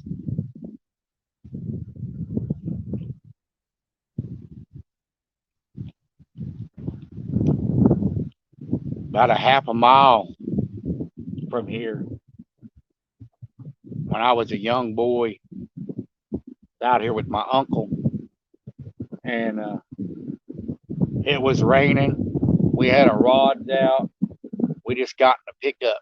I was sitting there in the truck, and his rod went straight up in the air like a rocket. Took off out in the water. He was about 6'4", skinny as a rail. He come out that truck at a run. He had them legs a moving. He hit the bank of that lake. He dove off in that water, caught a stump on his shin that come all the way up to his knee, just busted his leg wide open. But he caught that rod and thought he had a nice catfish, and he fought it, and we finally got it in. It was a 30-pound carp. But he was upset it was a carp, but he did get his rod back.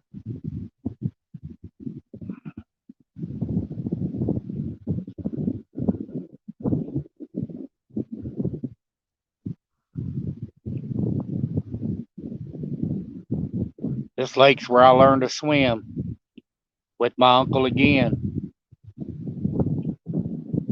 He had me out here when I was a toddler in the boat.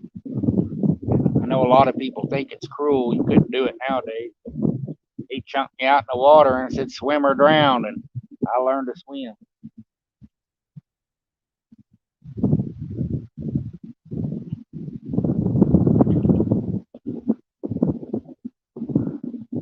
Yeah, them carp, they're mean. They put up one heck of a fight.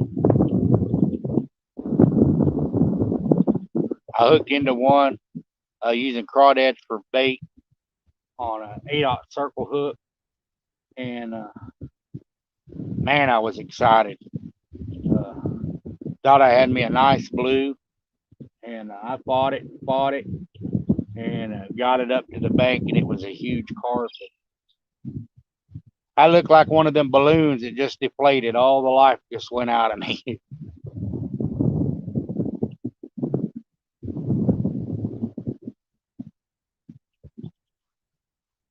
Pay attention where you're stepping, babe. I'm just saying.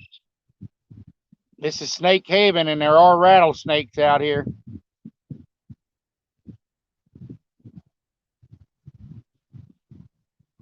My wife cannot sit still.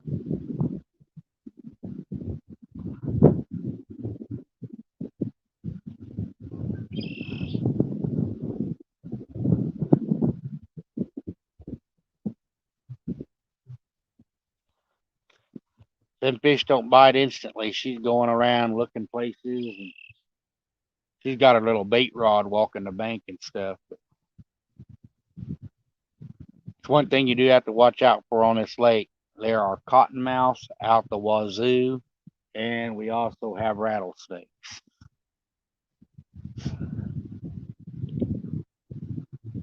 This particular area, if she wanders too far up, there's a cactus patch.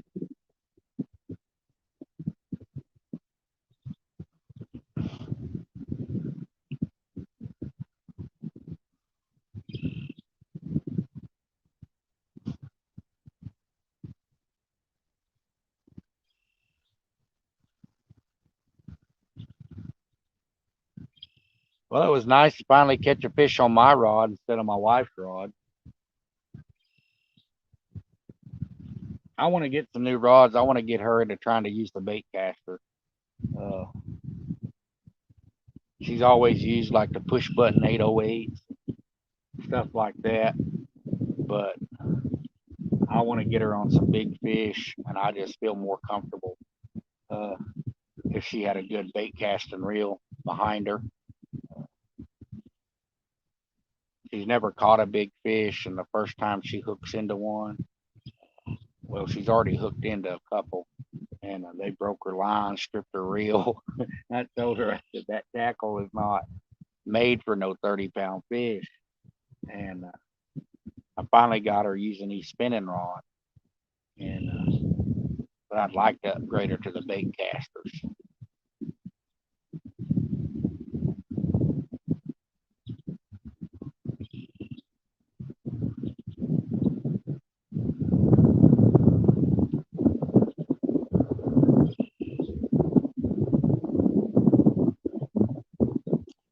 Yep, Steve Austin rattlesnake.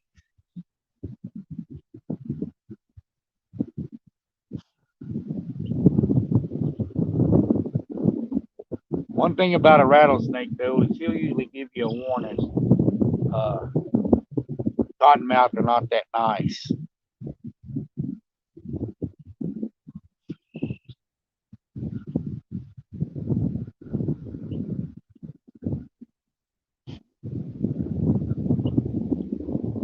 And the cottonmouth will chase you.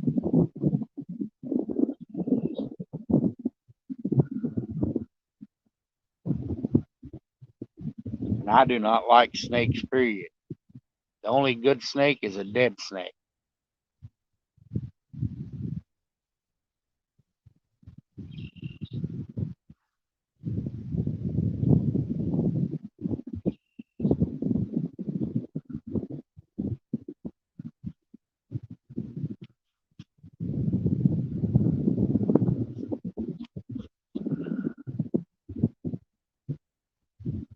I know I hear people talk about bull snakes and stuff. They're like, man, they eat mice. I said, well, if I get mice, I can go buy a mouse trap or get a freaking cat.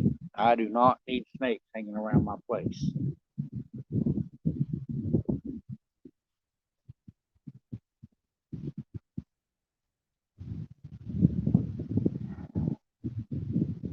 I don't care if it's a grass snake, a water snake. I don't like any of them. Garden snake.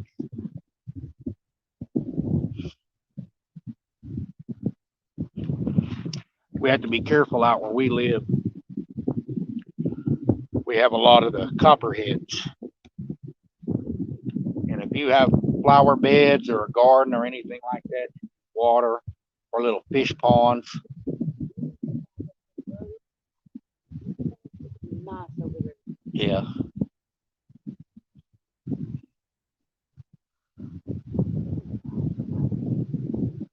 You want me to pack everything up? Oh, yeah, I fished over there before. That point right there is where I had Damon and his nephew, and we were all catching catfish. And Damon, a friend of mine, he was just catching drum, and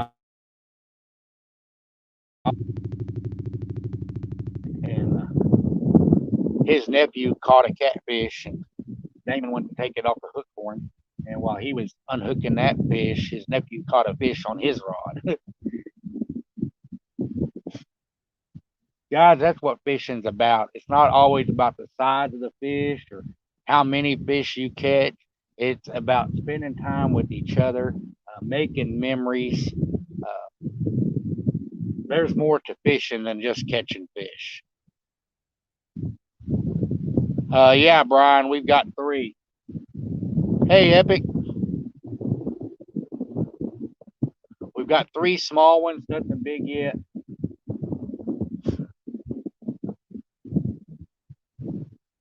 Kind of checking to see if these fish are coming off a spawn. Uh, for those of y'all that weren't in here earlier, you see that tree line over there? Oh,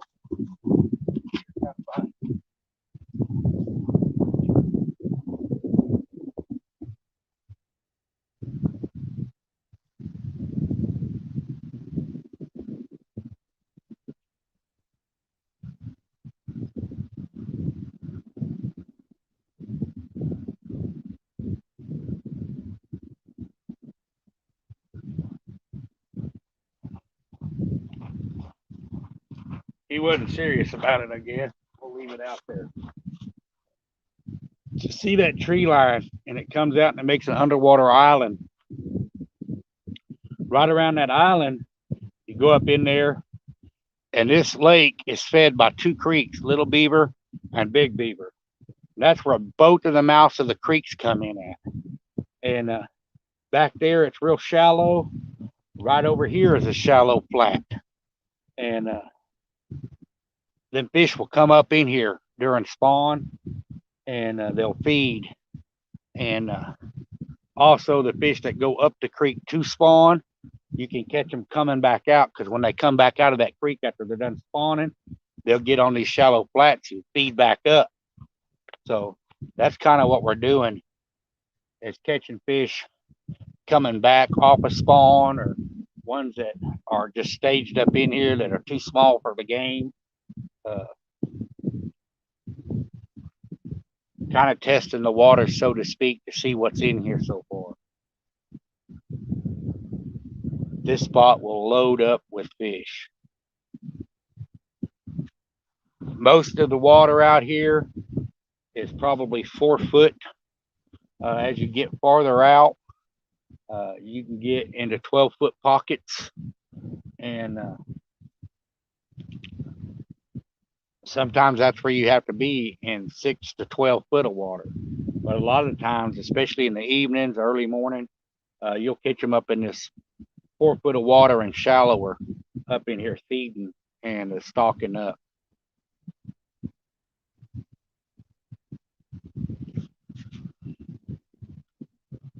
This where I'm sitting is a roadbed before this lake was built that went straight out here.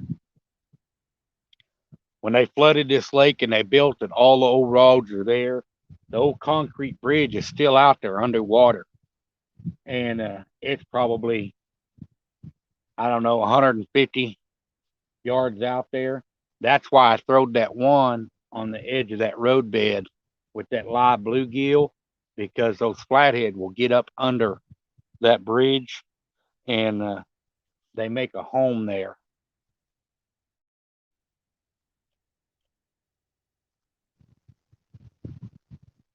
That looked like a whole bunch of small shad again too, right here in front of me on top of this road. It's some little bitty tiny ones like that one. That was the smallest shad I've ever caught in a shad net. Uh, I didn't even see it. My wife was like, "It's in the net." It was so small. But that's the new hatch of shad.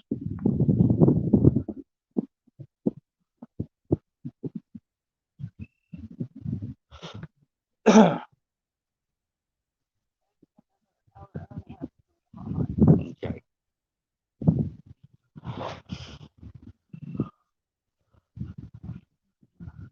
Hey, Johnny. Yeah, road beds. This one here, and it drops off on both sides. You got the ditch, and that concrete bridge out there. Uh, them flathead will get up in it. They've got access to shallow water. They've got access to deep water, and they can sit here and ambush this bait. And they will set this up and call this home. And I always like to have a big live bait out there in this area, because when that flathead does come out from under that bridge, and sometimes there's more than one. Most of the time, you'll catch them on both ends of the bridges, and it is a double bridge, so it's got two holes on it, and anything that comes out and feed, I want to make sure I got a bait out there. You're not going to be like on the river. You're not going to go out catch 20 flathead in a day, but if I can get one decent flathead off of that spot, I'm satisfied.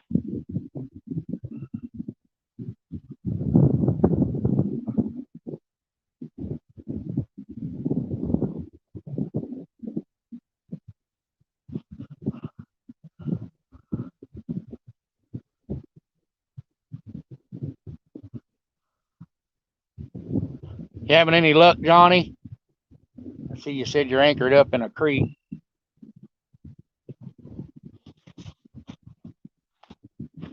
We were going to come out and try and fish last night, Johnny. It was a beautiful night, but we didn't even get enough bait till 11 o'clock.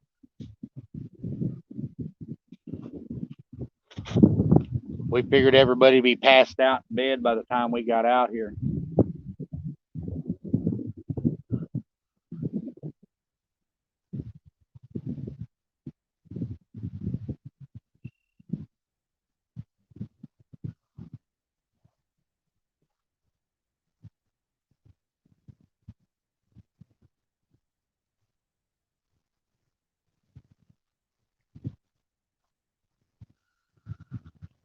I don't have a lot of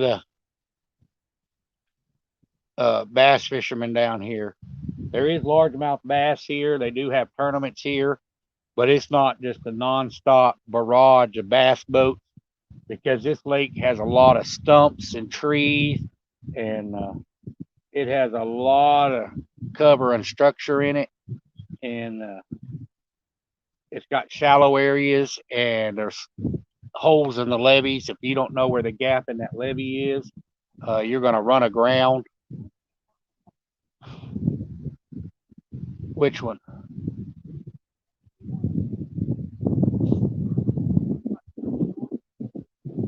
That would probably be over by the dam. I know the old buildings, the old fences, the houses, everything were left in this lake when it filled up. Yeah, this roadbed that we're on right now, if it's still, you can still drive across it. Where Stonegate and North 40 Cafe is, that's the stop sign you'd run into. That bridge that you see way over there through that gap, that's the Wichita Ridge Bridge.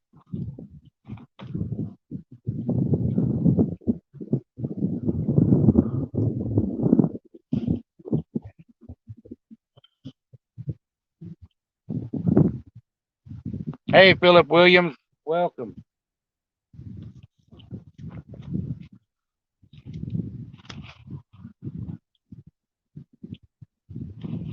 It's been a slow bite, guys, but at least there was a bite. And the bites we had, it was not a whole lot of pecking. These fish, when they've come out, they've taken the rod down, they've committed, and that's what I like to see.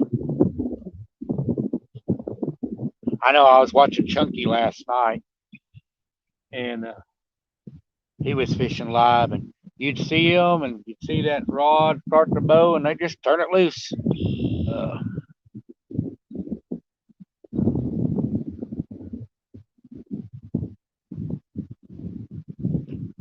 40 to 60 foot deep, 80 to 110 foot deep. Yeah. Uh, we have the shallow flats on certain areas of this lake. If you're anywhere close to the channel, you can be in 40 to 60 foot of water, and it gets even deeper over by the dam. Uh, the average, I'd say the average depth of water in this lake is probably in the 20 to 30 foot range. And then you have your deeper holes in your pocket.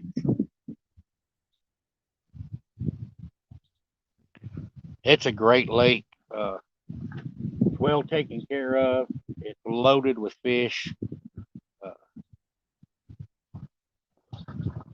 the only bad thing is all red clay roads around the edges of the lake. So if it rains, it gets muddy.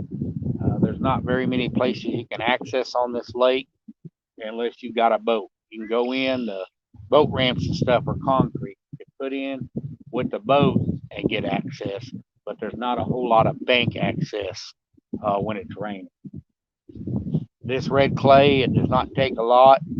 A little bit of water gets on it, and it's like ice skating.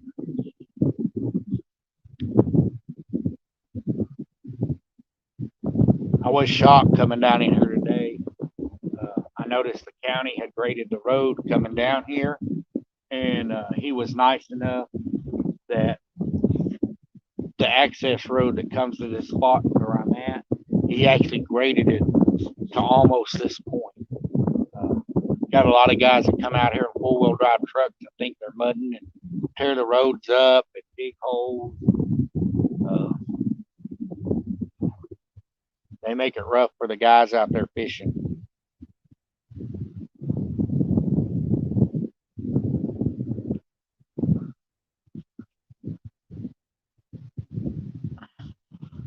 It's gotten bad to where if they catch them doing it, uh, they will write them a fine. They closed a lot of the lake, the roads around here down because every time it would rain, they'd get out here and act a fool and get stuck, and they would have to get people out in the middle of the night, bring winch trucks and tractors and stuff like that to get them out because they just didn't have enough common sense to stay out of there. They thought they were playing, and they're like, "We're mudding." It's like, no, you're being an idiot and tearing up the road for everybody else is what you're doing. If you want to mud, go to the mud bog. There's places for mudding. Don't do it on the county lakes and roads and destroy the property for everybody else.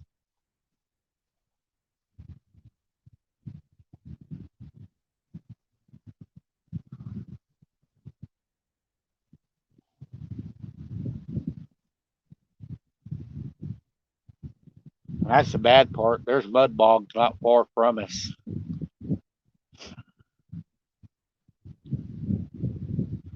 All right, night fishing frustration.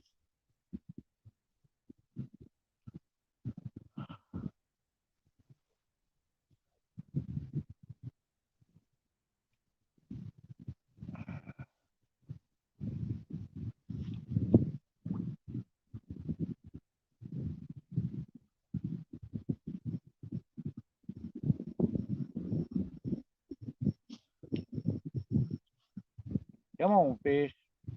Y'all need to get more aggressive than this.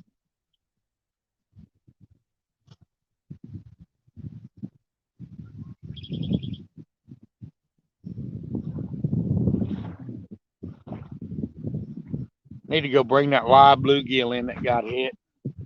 See what kind of condition he's in.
It definitely killed that bluegill.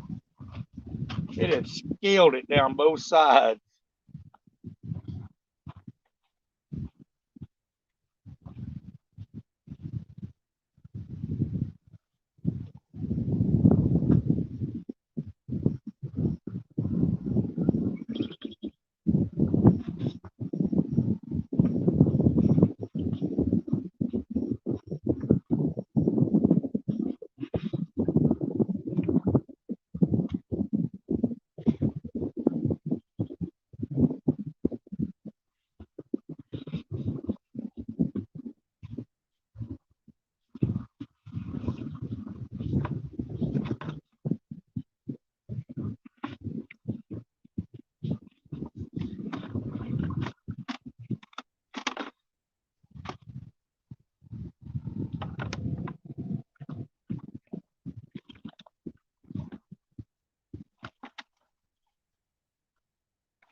Got another live bait. We'll get it out there.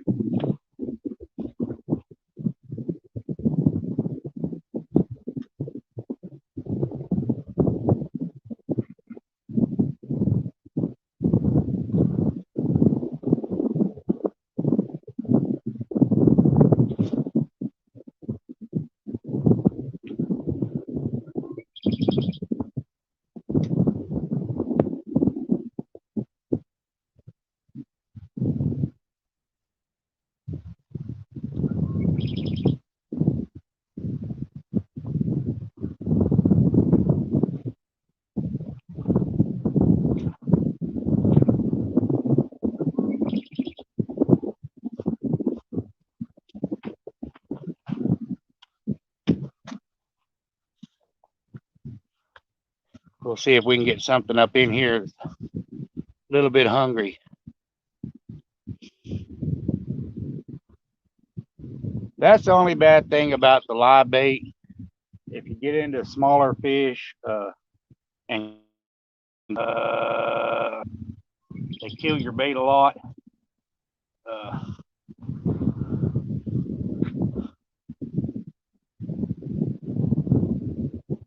but all you can do is keep putting it out there and keep trying.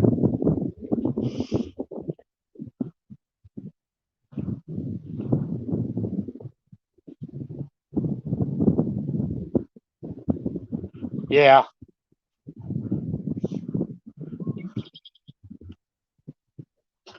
flathead can be strange creatures.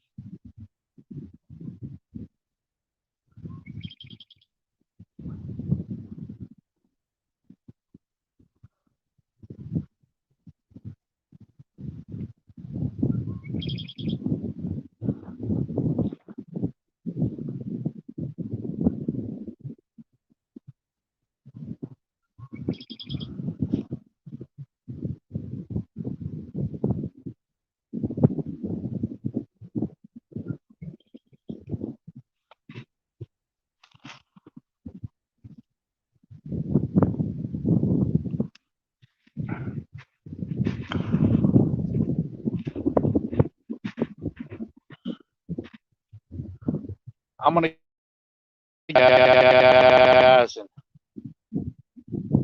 I'm gonna end it. And bite is just incredibly slow. I know everyone's got things to do today.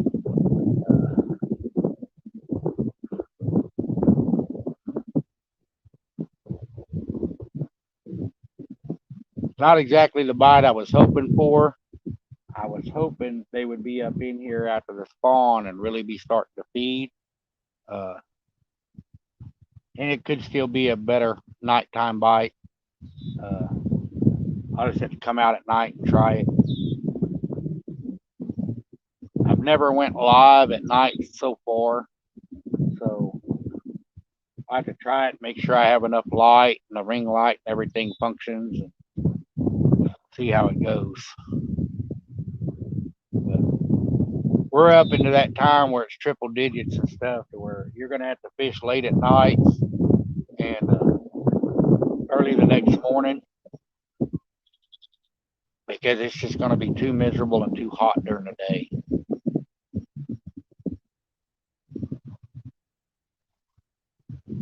It's already turning crappy where you're at, Brandon.